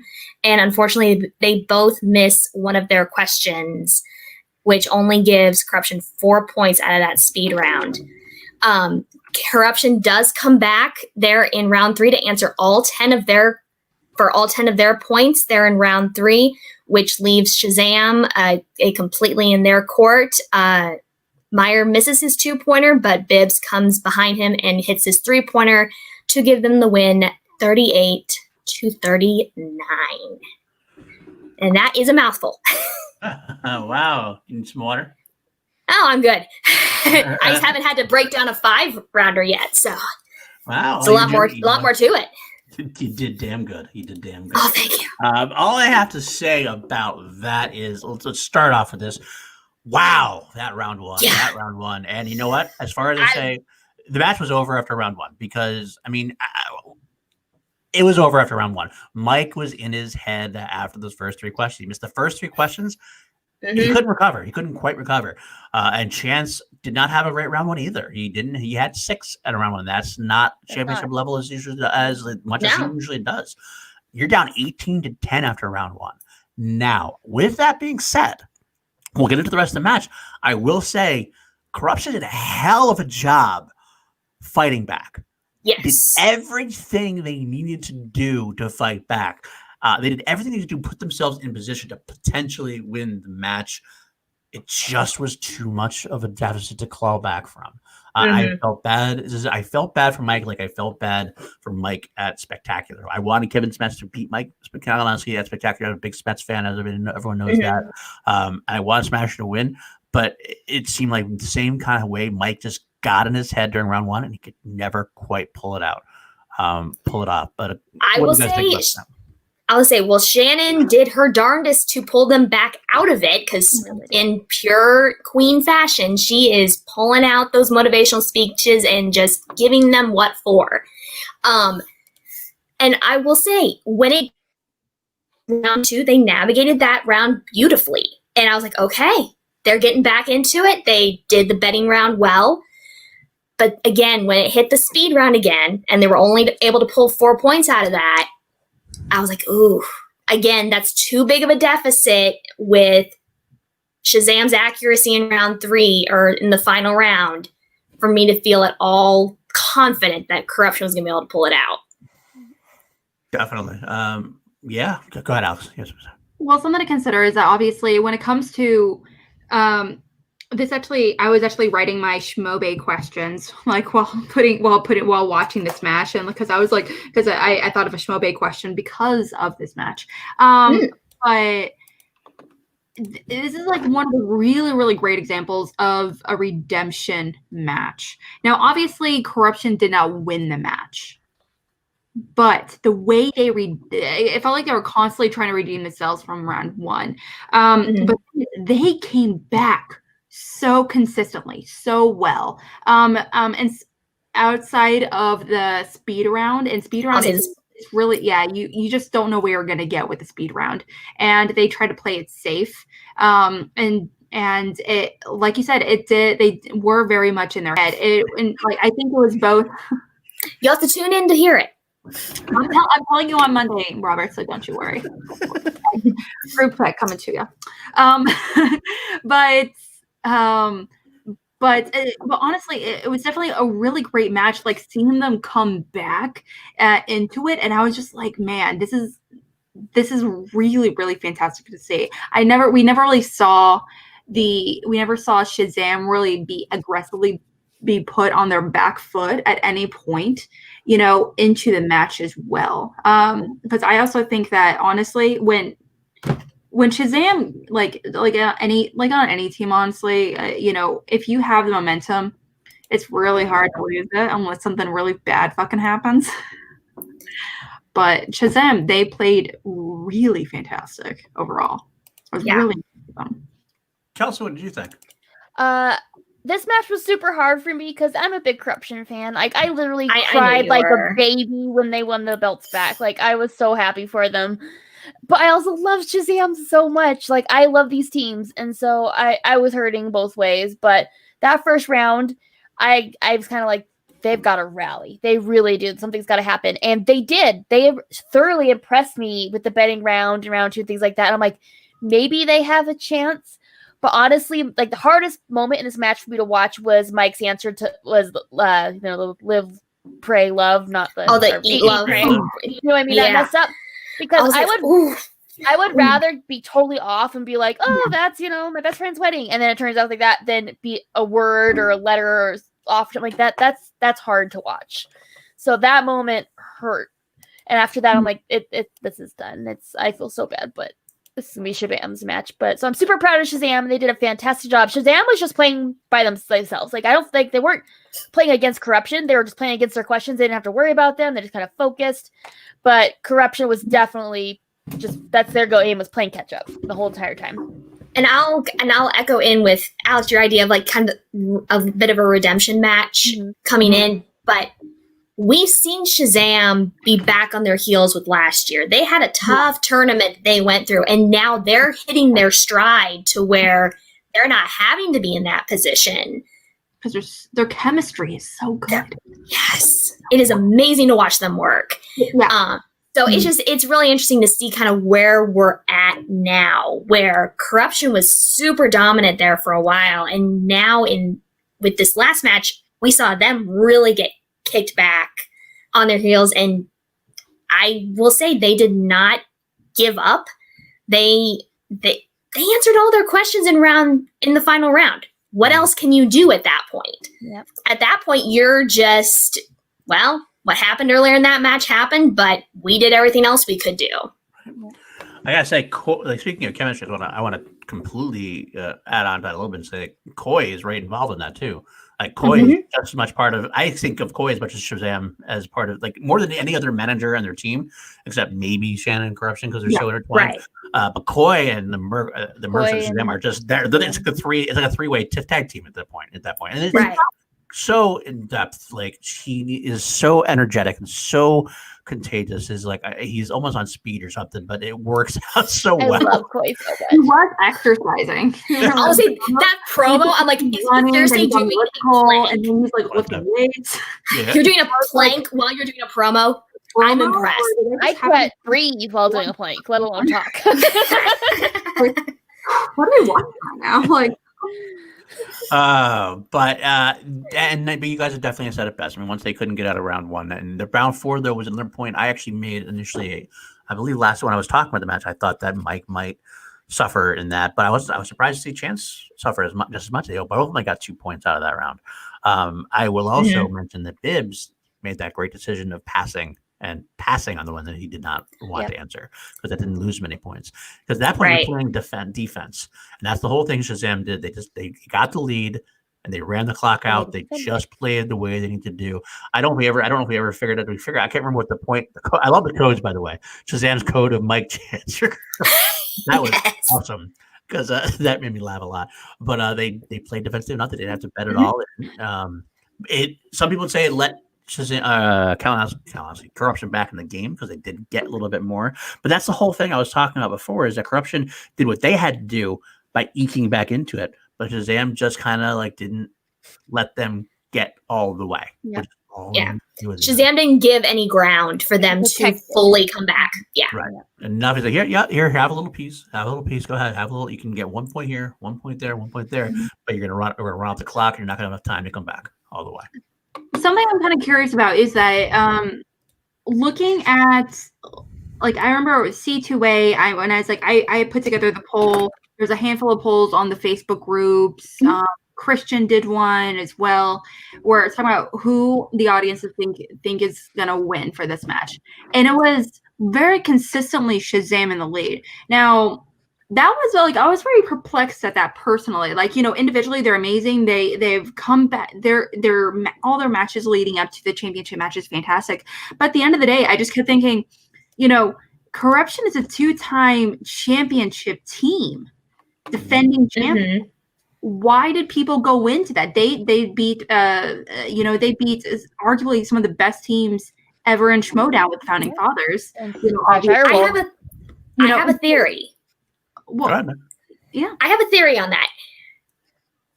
When you look at Shazam, you look at two competitors that are pretty consistent. They both kind of have their off moments, but it's not a complete blowout rarely in that situation. You look at corruption, Chance is generally very steady. But Mike is up and down on that. So I think it's the inconsistency of Mike that is swaying people more towards Shazam, because we've seen Shazam be consistent, where corruption is a little less consistent. Okay. I agree with that. I mean, if I had to rank these players, I'd put Chance and Bibbs at that top tier. Maybe I'd probably put Bibbs over Chance with just a smidge as far as pure knowledge goes, just a smidge. But then over that, you got Chance and Bibbs. Yeah, I could see an argument for either or, to be honest. Right, either one. I agree with that. But well, technically, looking at their rankings, you can't really compare them, because Bibbs, like ranking wise, like Bibbs is significantly higher. Like Chance is technically what, like 4 and 3 or something like that, and his knowledge does not reflect that record. But I mean, it's 3 and 4. Like 3 and 4. Yeah, but I mean, his record does not reflect his amazing knowledge. It does or not his accuracy, for that matter. Accuracy, his involvement in IG and singles and teams, it's amazing. He's like such a multi-tier competitor. He's amazing in so many different levels. He's 4-1 in IG. Yeah, exactly. This was his rookie year in IG, and he's won the IG tournament. It's amazing. In addition to that, by the way, real quick, Chance also at his 3 and 4 record, he's always the one. If you realize he had that notoriously was going on as like that 15 seed versus the first, like the number 1 seed in his tournaments. So always face that hard ass opponent. So his opponents, the strength of opponents comes into play as well. So, but regardless, like it just comes to that. I mean, so we can't really put them on the same tier. I think knowledge wise, they're definitely near each other, but Bibbs is technically. If you're talking about just singles, I would probably put Bibbs a little bit higher. Yeah, I do. If you're talking about strictly singles teams, Bibbs does have that. Strictly records, numbers. Yeah, you do have to give Bibbs a little bit there, but they're so comparable. It's, again, that like 1A, 1B situation. Yeah. And Counter-Rocks, just to answer your question, I understand what you're saying, but I do think Bibbs has better knowledge, definitively has better knowledge than Chance at this point. I think Chance has improved so much that it's getting close, so I could see the argument. But to finish my argument, thought is that I would have Chance and Bibbs on top, but I certainly have Meyer over Mike Kalinowski at this point. As far as top-tier competitors. That's with Mike being absolutely. With Mike being the lesser of the four, that's what it comes down to. And I think it's almost weird. I almost feel like Mike steps up his game, or at least Corruption stepped up their game more when they're facing the Founding Fathers. Like, I feel like it was like this rivalry thing. Like I don't know if they tried harder, but they always seem to have their best matches against the Founding Fathers. They want to. So I don't know what, because he always beat them. Maybe there's something to do with that possibly as well. Well, here's what I feel about that partially is that it could be part of the energy too. When they're facing Shazam, they can't shit talk Shazam, because Shazam's just gonna be like, "Oh, we love you guys. Here's soap," and be like, "It's like, how do you like banter off that?" I feel like Corruption feeds off that banter, and they've got that with Founding Fathers, so it like energizes them. Like, okay, all the shit talk going back and forth, building it up. Let's go. I don't think they had. Yeah, they're like, okay, ready to go. They don't have that with Shazam. It's their montage. They weren't run through like Pittsburgh or neither of them seemed as character-wise locked in going into this match. Well, that worked for Shazam too, because it worked for Shazam against Who's the Boss. Because Ben Bateman is some guy who likes to shit talk and everything else, and it's harder to shit talk Bibiani at that point. And Bibiani kind of is it for him, really? He's gotten a little bit. How you doing? He's gotten to the point where I think at first it was. I don't think he will. Hi, there's Indiana Jones. Hey, you buddy. Look at that huge cat. That's a lion right there. Big old boy. Yes. Anyway, I think that I think Bibbs has stepped up in terms of he doesn't let it bother him as much, especially when Shazam started winning. Once Shazam starts winning, it's like, yeah, okay, scoreboard, pal. Right. So it doesn't matter. That's fair. That is fair. So it's hard to do the generic things with him anymore, especially the pregame. And the pregame trash talk, you start trying to trash talk Bibbs, and he's kind of comes up with this wild, "You're so nice," and it's like, okay, well, how do I What do I? How do I react How to do I respond this? to that? So it doesn't, so your energy goes down a little bit in that way. You don't find that like back and forth. I'm going to kill you. I'm going to kill you. What? So I mean that partially has something to do with it. I think Kelsey could be absolutely right with that. So Sorry, I'm just fluffing my hair in the meantime. okay. You look gorgeous, darling. Fluff away. Okay. We do I have a lot of have. you up in here. I'll say, are we done talking about this match? I don't think there's anything else that really happened. It was pretty boring there at the end. Yeah, Nothing else. At the end. Let's say before we do anything else, we will get to the Streamlabs there. Brandon Buck donated. Thank you, Brandon. Love to see that. The kid could not stand still in this match and was giving me terrible anxiety. I'm like, boy, we all get anxiety watching him. I heard that. Let's see. Also, I had some super chats I might have missed. I don't know. I didn't think I. Let me see. Here we go. I don't know if we got this one or not, but Megs, that was an amazing recap. Thank you. I want to hear from you all about Chandra's interference. We're just about there at the end and how the managers did overall. Thank you again. You're so generous, Mukbang. Glad to have you here. Ben Rayner, again, another generous from Ben Rayner. Love you, man. Shazam played great. KO was in his head. You could tell in like round 2. Shazam played great. I'd say you can tell in round 1. He was just cursing himself to up a storm. I felt bad. I genuinely felt bad. Like you could see everything he was feeling on his face. He's kind of like Jeff Sneider that way. Yeah. If we want to create the worst team ever, Jeff Sneider and Mike Howard. Right. Like that's fair. That's a manager's nightmare. That's a manager's nightmare. That team would be so much fun, but I feel like that would be like the worst team ever because they're just they wear their hearts on their sleeves. They're such emotional, competitive competitors. And they have such different strategies as far as attacking the game.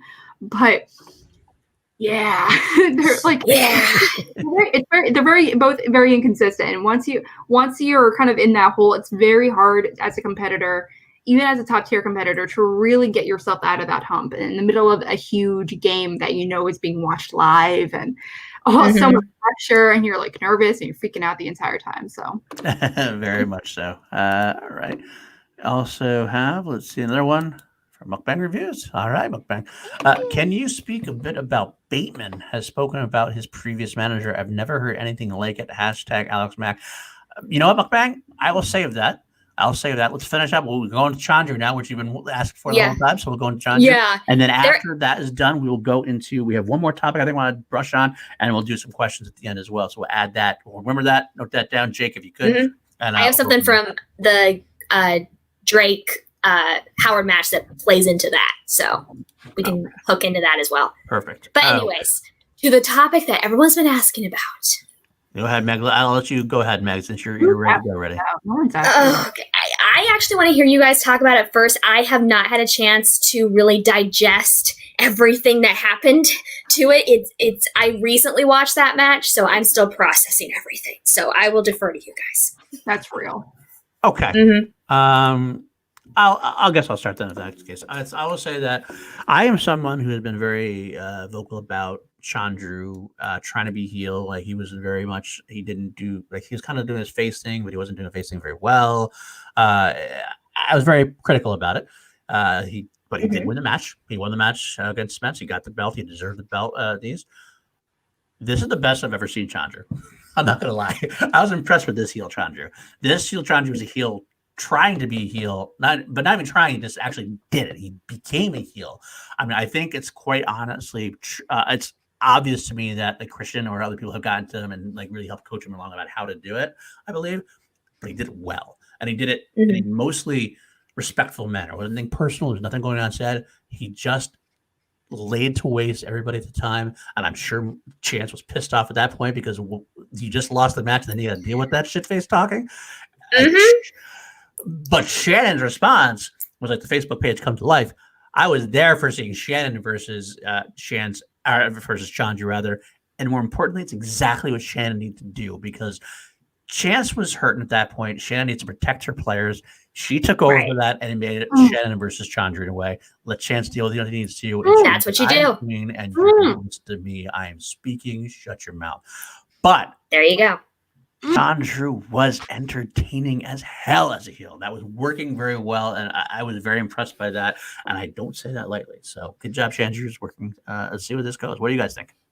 I loved that whole thing, that whole scene. It's one of those events, like the conversations that I wish could have been in the studio. I just feel like it would have been even more vibrant.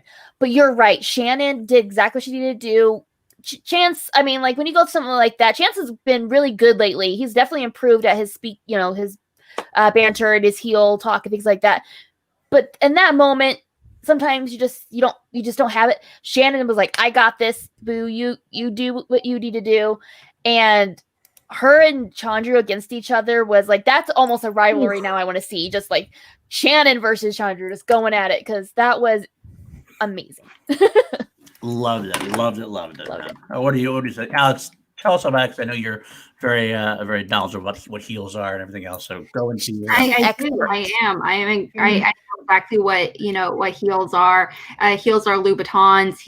Heels are Balenciagas. Sometimes they're red at the bottom. Other times they're not. Sometimes they're high or low. I have pink ones. Some are wedges or made of cork or plastic. But I think it was definitely one of the best heel moments we've had this season overall, to be completely honest. It was just definitely, the back and forth was really, really great. And the thing is, what Shannon as a manager does, what I think she does really well as manager, is that she's able to read people very effectively. She can read her faction very effectively. She's able to read body language very well. Obviously, she's with Mike. You got to be able to read the man well in order to be with him as an effective partner. So her managing someone like Chance going through this really difficult loss, and so quickly having to be like, Chandru popping in, she really had to take that over. And I was just so impressed. With her. Again, she is the manager. I do feel like competitors really should want, like, actively seek out. Like, Finstock is cool, whatever. Kaiser, okay, I love Kaiser, cool, whatever. Same with Ken. Who is he? Not sure.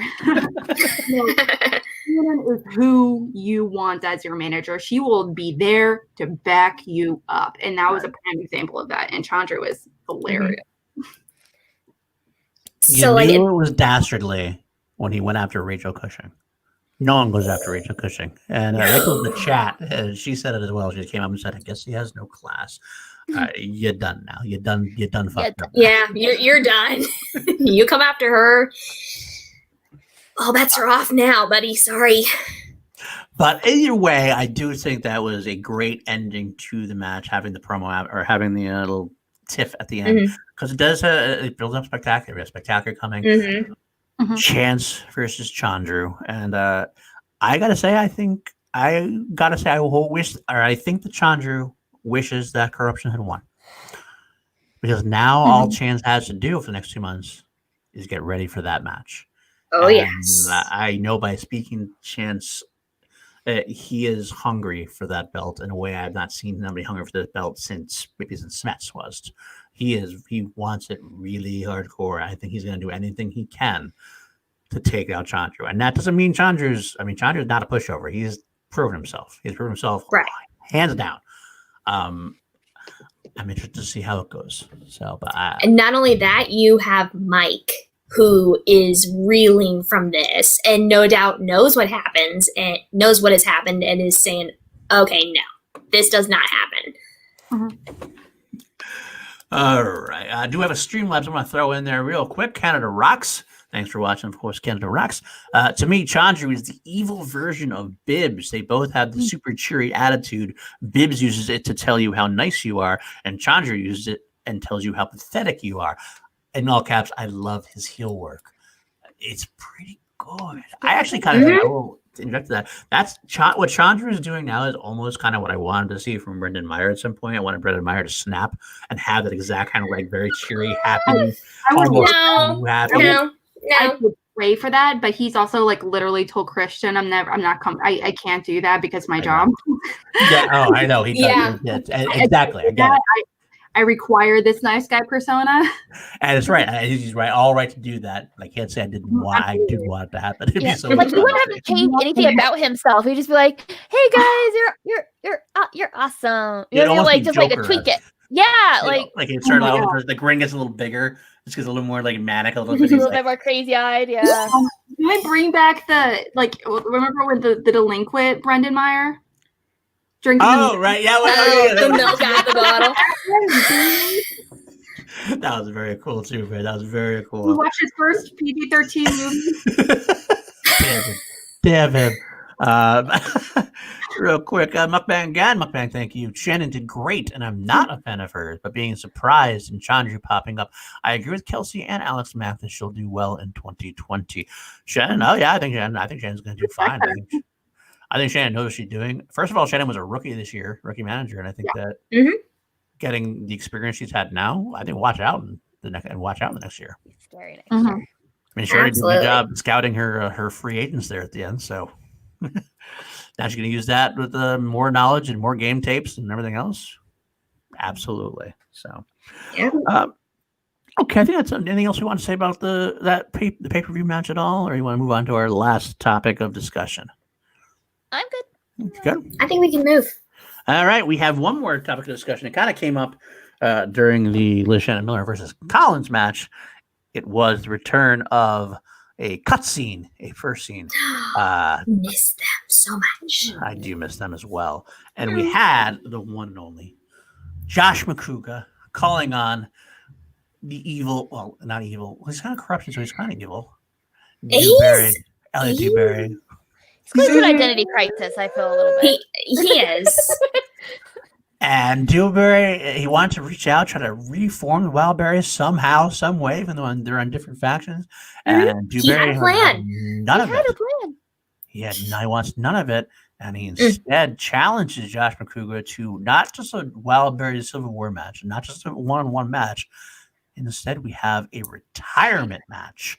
Now, this, if you're not an old school wrestling fan like I am, this is a tried true wrestling tradition. Back on the old days where there were they used to have territories before WWE took over everything, like different parts of the country, and that's how like they would keep it fresh. They'd have a match where they'd have a loser leaves town match, I'd call it, and it was a retirement match, and they would just show up in the Northeast instead of like the Southeast kind of thing.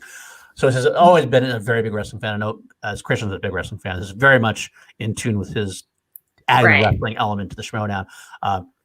I mean, let's be honest. If whoever wins, whoever loses, doesn't really mean we're ever not going to see the Schmoedown again. They find ways to bring them back. That's how it happens.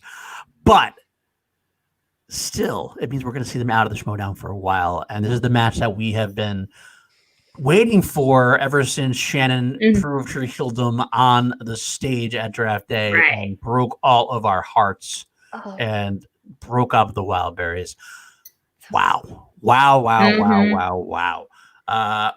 I want to say real quick, and I'll let you guys have all at it. Elliot Dewberry, I like what his character is doing in a way. It almost feels like it's almost like a brainwash situation. Like his arc has been like he started out like very uneasy. He had Mark Edward Hoyk doing some things with him, and Shannon was kind of like running roughshod. And now he's almost like speaking the company line. He's like towing the company line. And I want to see if there's more to that. What did you guys think about this whole promo with Elliot, first of all? I thought it was really funny, especially like Josh was like, I texted you, I did this stuff, and then Dewberry's like, I didn't get any of these things. So I feel like I've had that conversation with many people before in my life. Like, I've been reaching out to you. No, you have not.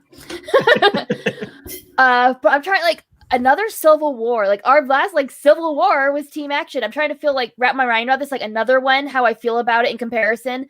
I don't have the emotional tie to the Wildberries the way I did Team Action, so I'm not as invested per se as I was with that match.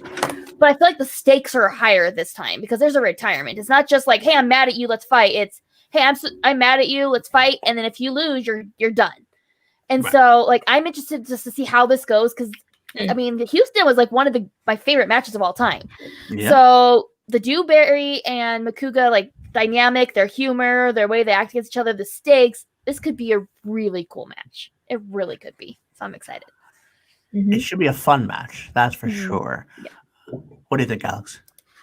I feel like I'm sure there's gonna be Makuga be like, dude, come on, man, bruh, come on, chug this beer with me, fireball shots, and then you'll see Elliot like being like twitching a little bit. But also I feel like it's kind of funny because I've been on both ends of this conversation before, because I feel like coming from Elliot's point of view, I'm like, yeah, Makuga, you're an asshat. What are you doing? But also because I've been in that situation before where I'm like, dude, like what the F? Like, that's not okay to be passed out in your front lawn at 3 in the afternoon. I don't see anything wrong with that myself. Oh, Isn't that quarantine life? I There's thought. nothing wrong with it. However, if you're dressed like a clown and you're not on your own front lawn, that's the problem. If it's on a Wait, stranger, I can have a clown passed out on my front lawn. That's an option. I'm not gonna go into that. Not gonna touch that. But I have a bit on Makuga's thing where it's just like some assholes trying to make me feel bad for liking stuff that I do. So it's just I see both sides of this conversation and I'm like, I'm empathizing with both. I don't want to lose any of them. They're both so fantastic. They've been around forever. They are arguably, again, along with their founding fathers and everything, one of the most iconic teams in Schmoedown history. Can't dispute that. Yep. And they still have the best T-shirts around. Oh yeah, and best-selling tactics too. Best-selling merch tactics. They just scream at you until you buy one of their shirts. I have one. I wanted to buy it. I think it's gonna be a fun match. It's one of those fun matches we have. I mean, despite the retirement angle, like just seeing Josh on. Anytime you see Josh Makuga play is it's going to be a fun time. You might not always get the best trivia aspect if you're not looking for a Dan Myrtle championship level match at this point. But you're going to have fun. You're going to have energy, and these two together, they're great as they are as a team. Having them against each other and digging at each other, that's going to be fun. It's just going to be fun. It's going to be. Now, something that I thought of while I was watching that cutscene, I instantly thought of the idea that Dewberry had asked Shannon, or he had mentioned to Shannon, like, I'm not getting any messages from Makuga, like he's not saying anything. And then watching the cutscene, I'm seeing, and Dewberry said, well, you have to go through Shannon. She handles all my communications. Right. That light bulb went off in my head, like, oh, what is she doing? She's being an awesome manager. Okay, she's leading a squad. She can also do that and be maniacal as well. And I am not opposed for. Okay. I'm for it. I will not condone it, but I will watch it with very much interest. Okay, who wins? He ends up being like a really great competitor in that match.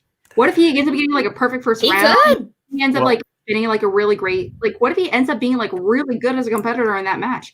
Would we still have then that? Then Shannon looks like a genius. I may not agree with her tactics, but she's a genius. Well, the Dewberry. I just feel some justification that I properly figured it out. That was more my thought process. Like, I was connecting the dots. We did the Dewberry. We have the Dewberry. The perfect round is named after him. For Christ's sake. That is named after him. Dewberry. You never know. If we had to pick somebody, I got to pick Dewberry's going to win because I think he actually is underrated as a player. I feel like he had the Dewberry. He has some knowledge in there. I wouldn't put him up against anybody like top tier, but like against a Josh Makuga, I think he takes care of Josh. Unless Josh spins like Will Smith in round 2. Bad boy specific questions. What was that? Outside of a bad boy, he wouldn't get Will Smith questions. You expect him to get a collateral beauty question? He actually is a big fan. He likes Hitch. He likes a lot. He likes a lot of the Will Smith movies. So I wouldn't be surprised. It's also low key an action rom com. That's why. Hitch is an action rom com. I would say it's wrong. Are you talking about collateral beauty? There's like a whole bunch of running. It's like very physical comedy. So if you run in a movie, it's an action movie. Okay, got it.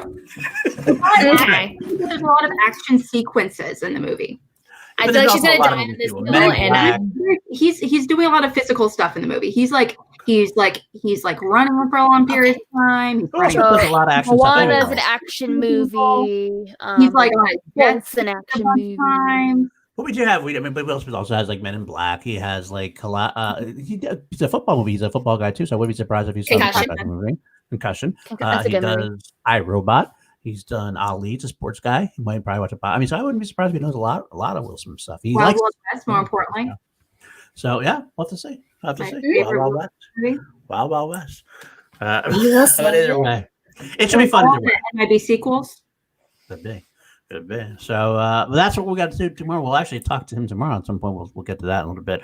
Before we do anything else, unless you have anything further on that, ladies, anything further on that, we can get the last 10 minutes if we want. If you want to have any questions thrown at us, we'll answer anything you want to talk about.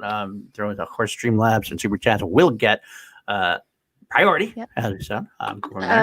We do got to talk about that Bateman thing. True. I'll say we need to discuss the Yeah, I'll put manager it back on. situation. We actually got before we talk about it, we did get another super chat from Mukbang Reviews. What's up next year? Will Alex, Megs, and Kelsey co-manage? And will PLD enter the Schmoedown? I am Ooh. not- We're gonna manage PLD. I mean, I need to enter him in the Schmoedown if I was a manager. I just want to clarify that. You wouldn't want to manage. I'll manage the Paul. I wouldn't play for Alex. I refuse to play. Maybe So. enough. I'd be like, right now, you're trading me, Alex. I need to be drafting you. Okay. I'll say I am. Draft. I'm Well, actually, you Hi. did have 17 rounds in the last round of standing. He'd be a good draft, I'm- Alex. No, I refuse. No, I refuse to believe that. out of principle, you will refuse.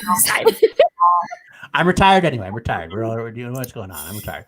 But we do go back to the other question that Mukbang had as far as, what was it about Bateman? Yeah, there you go. Yeah, well, I'll put it back on the screen there. Can you speak about Bateman has spoken about his previous manager? I've never heard anything like it. Yeah, I love it because that's another one of those storyline things we get. I love seeing Bateman turning back into the heel that he was. That he has always worked much better than heel. He tried. I want to say, you all, this is your guys' dream come true. Step one. So proud. Step one to maybe an action reunion. That's all I got to say about that. I can't. Maybe. Bateman. Oh my gosh, if our action guys came back together, it's not going to happen. But if they did, Do you know how much If they fan did, fiction it we've would written have about to that? I just want What? I want part 2 of my action dad to be a heel again. I know. Yeah. Well, I've written fan fiction about how it's going to happen. So, Oh. Yeah, we Is there- have. what's up, Nerd Chronicle? And what's up, everybody? Good to have you in here. Hey. Yodi for Chronic. Yes. Remember when we went over to Eric's house and he already filmed the teams match with the We were talking about that earlier, in fact. With That was Ghai. very nice. retirements and everything, and Eric knew everything, and he was like, "Oh, we already filmed it. I just thought it'd be cool if you guys came and hung out at my house." Yeah, for no reason. Mhm.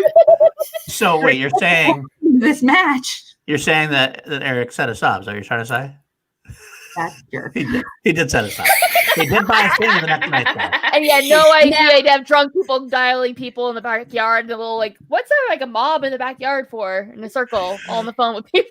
To be real, I would do the exact same thing. He definitely, but he also, I will say real quick, he was also very generous with his house, his party, his food. He also bought us dinner and everything else. So it was definitely well worth it. He paid for it. He's Always amazing. Chronic. Yodi for Chronic, as always. Yeah. But yeah, so beyond Bateman turning heel, which I love. I love Bateman and Finstock or Gucci going back and forth as well because they're both masters of like shit talking each other. And so when you get to people like that who can do it, it's gold to watch. It's gold to watch. Did you guys catch the comment that Gucci made at the end of the Drake's Howard match? I heard that. I said, "Oh, it is on now." Because so far, it's what? What was it? What was It was it? he called Bateman a dork facer. Like he was like, "Great, Yeah. Drake did So- better than Bateman did." Yeah, because GRAE said that because Gucci was down on himself, like, if anyone votes me manager of the year, you're stupid. And GRAE said, "Gucci, you are manager of the year in my heart." And of course, Gucci's like, "Oh, that's all that matters. You play better than that dork face Bateman." And I'm like, okay. Backstage on Tuesday is going to be fun because so far it's been pretty much Bateman going after Gucci consistently. And this is the first real fire back that Gucci has put out, and I said, okay. Well, I think Party is actually brings up a point where he says Gucci is not manager of the year this season. Thing is, this is also the first season. Pardon, Jay? Period where this is the first season period where we actually get some real legitimate consistent competition for Gucci for manager of the year. Before that, like Roxy was definitely in consideration. You can argue Jay was in consideration, things like Kaiser was. But there wasn't a huge group. There wasn't a huge pool. I mean, there was less than 5 managers at the time. Now we have 10, and there's so many actively really good managers overall. So yeah, it's pretty fantastic. And also it's kind of funny that the first time, Gucci is given some real hardcore competition, he loses. So that's funny. Yeah, right now I think it's right now. Just I'll throw it out there. Shannon, Winston, and Coy are probably the 3 in contention at this point for manager of the year. I'd agree. Coy would be outside. Coy would be a little bit outside. What was that? For the 4th would be Gucci. Gucci probably 4th, I think, give or take on that. I'd say that possibly. Yeah. Depends if SNEIDER ends up as the singles champ and the odd couple make it far in the teams tournament. Roxy gets catapulted into that as well. Honestly, what matters is spectacular. Like, people have recency bias. So, like, who has belts and what happens, like, in the couple match times leading up to spectacular, that's who's going to win. So, yeah, I mean, I love Roxy. I'm a Roxy stan. I think she's a great manager overall. It's going to be about whether she can get her team and her singles into the championship. She might be ahead of Gucci at this point. I think she is ahead of. She actually might be ahead of Gucci at this point because not only is Gucci losing, I have to argue that because not only she. Or as a faction, as manager at this point, because at this point, I mean, Gucci's losing ground. He's losing his players to like inner turmoil and everything else. Bickering like children. They're never like children. Exactly. If the founding fathers don't keep the belt, I mean, Gucci's like my 5th or 6th at that point. He might drop down that low. I mean, Roxy's definitely got a chance. I mean, Roxy could be best depending on how it all shakes out. She's lying in the weeds. She's kind of got that dark horse thing going on where she could strike. So I mean, yeah. So and she's right now far down in the faction standings. Honestly, she's definitely got higher. But the point spread is big. Yeah, like or something. But she's not like Usual Suspects or anything. Right. She can't win the faction. I think they can't win the championship. The championship is down to the big 3 at this point: Swag, Corruption, and the outside, the FinSoc Exchange, which is slowly losing ground at this point. But I don't know what to say on that. I don't know if anybody else has any questions. Oh, we got another question in here. Brandon Buckingham. Thank you, Brandon Buckhouse on Cash. Has any competitor got revenge on a movie, actor, or wheel slice that caused them to lose other than Nita and Whitwer? That's a great question, Buck. That's a great question. So I'm thinking not necessarily that I think Vejvoda running biopics after giving Roka biopics is another. It's a little different, but it's kind of that similar thing where he got some redemption for that because he right. I get that aspect of it. Yeah, I'm not sure if there's any Remember the Titans movie questions? Somebody's gotten the Titans question at some point. I'm gotten it right. I know that's more of just a general league. That's a league. That's a league. That's a league. I just think about that one question where Sam Levine was like in the audience or something. Yeah. Someone else. I can't remember who the other header was. It was a question who played this one in Glorious Bastards. And that. I'm going, come on. That's right. That's funny. And he comes. That was so good. That was hilarious. Thank you, Matthew. Always good to hear that. Thank you so much. We got another question in the chat here from Brian Nussbaum. Who's your pick for comeback player of the year? For me, it's Chance. This is a difficult question. Ooh. We just we talked about this a little bit on coming up next. Talked about this a little bit during the this week. It's hard to say because it depends on how you define it. Because there's been nobody that really had a shitty year last year that's come back fully. Polyama had a shitty end of the year. Right. A great had a year shitty leading up to end. it. Just the last to come back from that. You could talk about Ace, who had a shitty, like one of the worst matches you could have in the first year, and then came back from that and never even performed again. So it's hard to determine what your quality is. I think one of the ones I'm leaning towards was Dimalanta, because he was 0-2 and he seemed to be on the drag like last, just about out of the league almost, and then he came back and stormed through the tournament and only lost in the last match. So that would be my one potential choice. Nussbaum, I think somebody else. Brian, did you say he said Chance? Chance, is an argument. But he also he held the team's belt last year as well. So, and like he ran to. I mean, you got frozen. Oh, look at frozen. She's frozen again. She's frozen again, but that's all right. All right, I'll just talk until she gets back. I'm going to take her off until she comes back. I'll take her off until she comes back.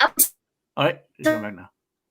Oh wait, I'm going to remove her just for a second until she gets completely on board when she goes back. But I will say that Chance, he did have a great end of the year.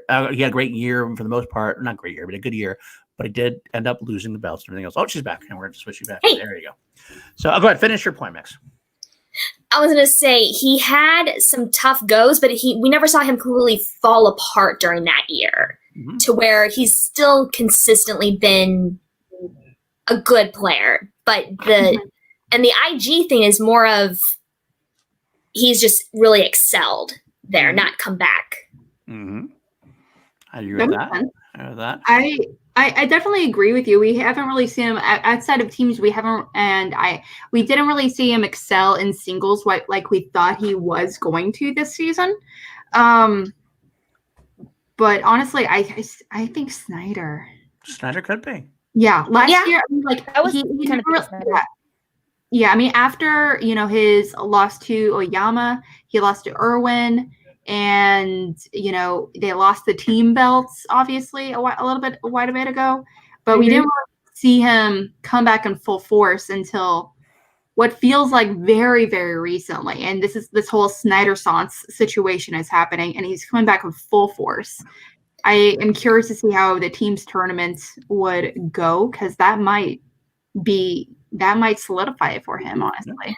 And even his other team's match that he had at the beginning of the year, they lost, but they had to push Who's the Boss to beating the team's points record in order to do that. So I definitely see I do see your point there, and I would I think seeing how the team's tournament goes, he could definitely walk his way into that conversation.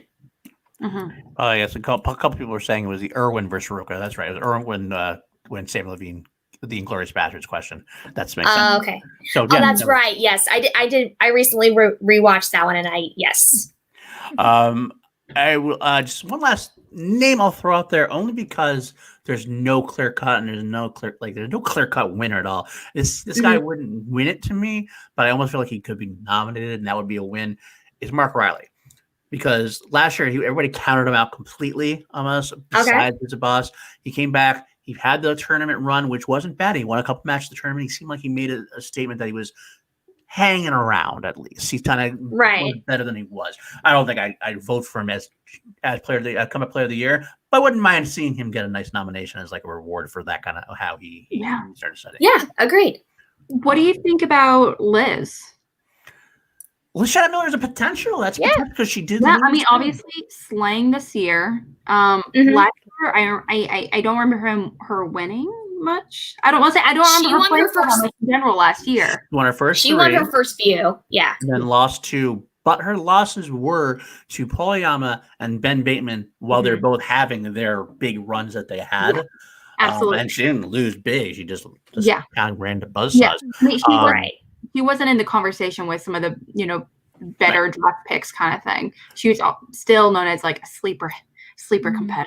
I think she was just Yeah, I think she was just more underrated this year, and now we're just seeing how good she really is versus we thought, oh, she's not really that good, and now she's really blowing the roof off.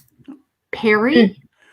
I saw that. Chris, I'm saying want to give Perry at least a piece. I think maybe one a nomination, but she didn't play for a while. She did come back and had the one match where she shocked the world and took out Kalinowski. I don't know. She's been in Jurassic Park matches though. Like we've seen her compete. But we've also seen her lose like a long while ago with the Scream Queens, like a lot ago. So but hypothetically, I think she would be definitely in much more contention if she does well in the teams tournament. Like if she, you know, with the Witching Power, if they beat, you know, Zipper and Adam, and hypothetically, if they somehow beat the Founding Fathers. Yeah. Ooh, boy. And the horror free for all that we have coming up, I don't know. We don't know who's competing in that, but I think she would be a strong potential candidate for competing in that. So if she does well in that, or if she wins the horror free for all. Oh, she's not in the horror free for all. She's not. That's official. Well, the thing is, she wasn't in the promo. Haley was in the promo. Haley Fouch and Bibbs was in the promo, but maybe that was just a promo. It wasn't. I didn't think Bibbs was in it. Yeah, I honestly didn't think he was. But I don't know. He was pretty consistent in the promo, so that's why I was like, maybe. And here's the thing: not that many people were featured in the promo. If it's a free for all, a lot more people have got to be in it than what. Well, it is two per. Yeah, so that's 18 people. I don't feel like 18 people were shown in that. Well, what you're saying is Bibbs and Haley were. There was at least one per faction, though. I missed the promo. But there was two for Quirky Mercs that was shown. I must have actually missed the promo, so I didn't see that. So was it in the middle of the throwdown they showed it, or they showed it before that? It was. I thought I saw it during the throwdown at some point. I did have to step away and go to work at one point during this promo. So I might have done it during that. Maybe that's when I missed it. It could be. I think it was after the teams. Okay. Match last week. I could be wrong. So, all right. Well, maybe that's the case. If that's the case, maybe that ends that whole discussion. If that's the case, but either way. Okay. Nerd Chronic clarifies. I just needed scary clips. Oh, okay. In that case, never mind. Forget me. Everything I said. Thank you, Nerd Chronic, for coming through. Thank you for clarifying. Definite picks, but never mind. As always, thanks for reining in us. Over analyzing things. Like, okay, this one frame of the scene in the background, this person coming. So that's thank you. We're becoming promo critics now. Party J saying still want Alex Madden. Good for girl. You. So I would love that. Sorry, boy, Party. I would love that. Oh my gosh, I would cry so much. And I just want to point out. Oh wait, I'll do that too. Wait. That could be the name of your faction. They could change the name of the Droogs to the Josh Redemption. Why? I will say also, that's not a great season. I disagree. He found his home with the final exam. Has done pretty well, except for the last match, and he had a perfect game in the tournament. So he did pretty well considering how much he. So I think he's got potential there. But either way, I understand the argument. Either way, he's not going rockshod through the whole league, but he hasn't fallen totally from his tier. Okay, fair enough. Last question we'll take. I said totally. Give me some credit. Right, totally. He's just falling like 75%. That's all. Dean Morgan, what faction do you think Mike goes to if he's not with Corruption next season? If he can't be Corruption, let's say let's add something to it. We'll say he's definitely playing, but he's not playing. Right. We're taking out I feel storyline wise for him to not be on Corruption anymore, he almost has to sort of face again. And him being with the Quirky Mercs, that whole vibe of comic books, koi, stuff like that could be fun and get face Mike back. I can't honestly. That's a problem though with our little story we came up with. Oh, Mike leaves. I can't think of another faction where he fits in his current personality role type. So I think he'd have to reevaluate his character to move anywhere, and so it kind of just depends on what he reworks it as, if that makes sense. So, well, we did talk about how Roxy, I almost called her Raxy, and I'm like, that's not her name. Raxy. I have a weird. I don't know. I have a weird accent now. Raxy. We're going to talk about how we talked about earlier how similar they are. You know, you can make the argument that if he can succeed with Shannon, no reason why he couldn't succeed with Raxy. That just sounds so weird. But honestly, I could see him succeeding well with Winston. I really do. Low key. Yeah. I will say, Okay. Meg, what about you, Megs? Do you have a pick? I was throwing out a couple different ideas in my head just as you guys were talking about, like Kaiser popped up. Maybe not necessarily the best fit management style wise, but I'm thinking more of the vibe that you maybe get from them. Winston, I feel like already, although I don't know, he's done really good taking decent players and really elevating them to that next level. Mm-hmm. Well, but it would depend on who else is on the squad though too, because and Kalinowski's very similar to Bateman. They need to feel like they're the top dogs, and so it's not even as much about the manager as who else are they going to be pairing up with. Okay. You can literally make that argument for any faction manager, though. I mean, certain competitors are much more obvious about it than others. I want to throw it out. In that case, maybe it's just more about. So, do you think the faction is more important than the manager in certain cases for certain competitors? I can definitely understand that. Absolutely. I can see that for Ben, not Mike as much, but I can definitely see that argument for sure. One last thing I'll throw out there. I do want to wrap this up, though. We do have one more stream left to get to. So since they do Patreon Plus, I will, even though we want to wrap up, I will go with that. But I want to throw out there just a thought, interesting thought, and you might hear me out, Gucci. And here's why. I think there's an absolute chance that Gucci ends up with none of his top four. I think the Founding Fathers could go. We already know Bateman's going. We already kind of feel like Barbarian wants to go with Bateman, almost like they're packaging each other up the way they've been kind of talking each other up in a way. I could see Finstock losing Dan, John, Finstock, Barbarian, and Ben. And if that case, take a top like Mike Kanowski. That'd be an interesting fit. Interesting fit. But either way, all right, let's move on real quick to our last streamline. We do have that's it, guys. No more. We're gonna move on. We're a little bit over what I wanted to go tonight. But Ben's Boy, #Ben's Boy, donated a great amount. Thank you. Thoughts on the Lethal Weapon versus Deception match? Now we're gonna break down the team tournament when they come up. But we'll do this a little quickly now. I will say I want Lethal Weapon because I'm as our Lord and Savior, and I want to see Ethan and Ghai do well together. It's so hard to think how Collins is going to lose, though. But maybe this is how Collins loses. Maybe this is how he loses because he has a teammate, and that's nothing knocking Marisol at all because Marisol has proven herself pretty damn good as well. But Collins might have to lose as a teammate with a teammate than he was somebody else. I don't know. It's a toss up right now to me. It depends. I can't vote against Collins, but my heart tells me I want to see Drew and Ethan win. Kelsey, go ahead. Despite being Team Bateman, I love Drew. I adore him. Ethan is just this amazing power force, but I'm a corruption girl very strongly, and I love Deception. I think that's a great team up. I'm super excited for it. I feel like it's going to be a good match. I do have Deception pulling the win, though. Wow. Okay. Alex, hit us up. Absolutely. No, I'm just kidding. Oh. Just kidding. Hurting my soul whenever you do that, my girl, my love. Very sad. Very sad. I even pointed it out. Where was it? Wow, we have a lot of training sessions here, don't we? Snarf. I made a little thingy. Look at that. So I have lethal weapons walking out of this. So I have, so I think I have so lethal weapons. Yeah, there it is, opposites. Lethal weapons, I think they're going to win and win this whole thing. That's that's how much love and affection I have for our Lord and Savior, Andrew Ghai. All right. There it is. Okay, guys, thank you so much for tuning in. This is a great episode we had here. Leave that like, that subscribe, leave us a comment, go to our podcast, anywhere you can get podcasts. Hit subscribe and rate us there. We're getting some pretty cool reviews there as well. Thank you so much. Thank you, Alice. Always adding some visual hijinks to our Something. shows. It's awesome. And, Adding something.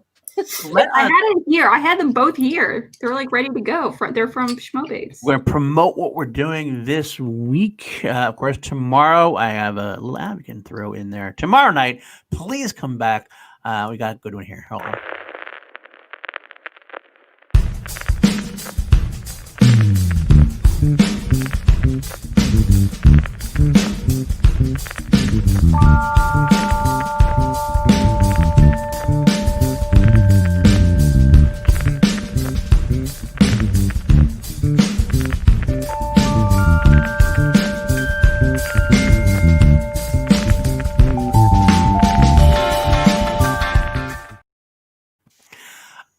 I am so excited about that. That's gonna be so good. It's going to be a lot of fun. I can't wait to get him on board for that. So Josh McCouga, the Wild Man, tomorrow night. And I will actually tease something too, by the way. You should also check out Action Industries tomorrow night at the Action Guys. Brad Gilmore is going to be a guest, and they have an announcement about Action Industries. Not Schmoedown related, but Action Industries as an announcement. So catch that at 8 o'clock. Could be very cool. Very cool. And then this week we also have, of course, Alex. You want to talk about your show, one of our greatest shows we've had? Yeah, I'm super excited, guys. I'm going to be having Robert Adams. He's actually in the chat. He is actually going to be one of our competitors this coming Wednesday. I can't remember what day it's going to be. On the 21st. On the 21st, it's going to be an episode really kind of themed on this match. Well, the whole Schmoedown throwdown that we just had. And that's how, like I said, I was writing my questions while watching it. So it's definitely very much themed on that. But Robert Adams is going to be one of the competitors. Abby, for real, is actually my co-host. I'm really excited. I just booked my ghost judge. I'm mega excited to have them on board. And he's going to be going up against Faris Mustana. I can't pronounce the last name, so please forgive me. And Meowfana, right? Meowfana. That one. Call time. I'm like the worst when it comes to names. It's like it's so embarrassing. But I'm mega excited. It's going to be. We're bringing on people from a few other really awesome shows, so I'm pretty excited. So we also had the experience that Mr. Adams actually sent us something that he wanted to get out there into the world. So I think we'll put that out there now. Let's see what happens here. Hey, Ferris, you think you could take on one of the OGs of Schmoedown reactions on a Schmoedown debate? Let's see. Let's check this out on Wednesday. Come on, bring it. Wow, Robert Adams is ready to play. Dang, this is going to be a match. It is being rotten, sir. I would check out the general debate, Robert. Just check out the general debate and see what you're up against, because Ferris is going to bring it. The Honey Badger is ready to go. I can tell you that much. So. He's good. Thanks, Sabrina. Oh, Sabrina. Yeah. It's a wig, but I'm thinking about making it permanent. I haven't decided yet. That will be Schmoedown, and then of course we will have Call Live as always next week. We don't have any other shows going this week, do we? We're going to do a breakdown. We might do a Call Live. Well, let's say I do Twitch. Mm-hmm. Twitch. That's right. I should plug Twitch. We have been doing Twitch on Tuesdays generally. Nat and I want to say Danny. I keep trying to say Nat and Danny. It's Dylan. Nat and Dylan have been running our Twitch shows with other guests, and they've had a lot of fun playing games and making fun of me when I'm not there, because that's what they do. And it's all good. I love them for it. It is what you do. It is what you do. It's what you do. It's so easy. I am. But anyway, that's what we will say. That is our show for tonight. Alice, plug your I would say plug yourself. I didn't want to say that. So what you got going on? Private, sir. I stopped myself. Well, we talk about ladies' night does not transfer to this show. Like, we're recording, okay? What? That's private. Or is it? That's for OnlyFans, okay? No. Yeah, that's for our OnlyFans coming up soon. And there's that. Yes. I'm pretty excited. We're gonna be here upcoming this week. We're gonna be covering another horror movie that I really, really love. I'm just confirming it right now with Drew. We're gonna be covering that on Tuesday on Cinebites. It's a TV show that her and I we dive into movies that really challenge us as individuals and to just kind of find a breakdown our movie biases and all that good stuff. Also, speaking of which, Sabrina, if you want to come by and hang out with us for Cinebites, that would be dope. Just pointing that out there. But also, I do a show with Mornings with the Outlaw. You know, every Tuesday and Thursday, we kind of dive into movie news of the week, of the day, whatever you just want to chat and argue about. Because surprise, we argue a lot. So yeah, and Schmoedown on Wednesday. Wow. Right. Megs, where can the folks find you? You can find me here on this channel where I'm jumping in on a lot of the breakdowns, doing all that fun stuff. If you want to find me on Instagram or Twitter, it is Megs_reclaimed.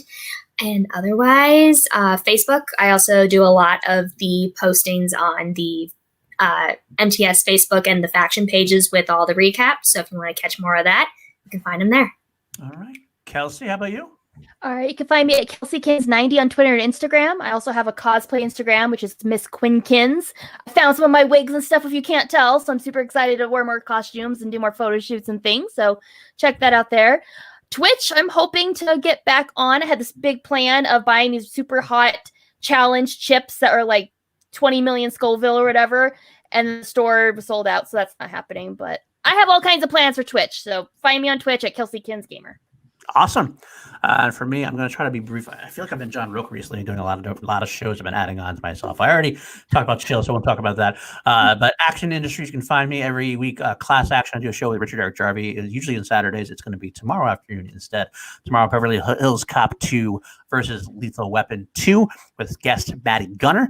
I also produce Action Industry stuff, so I'll be on backstage producing for Ben and Drew that way.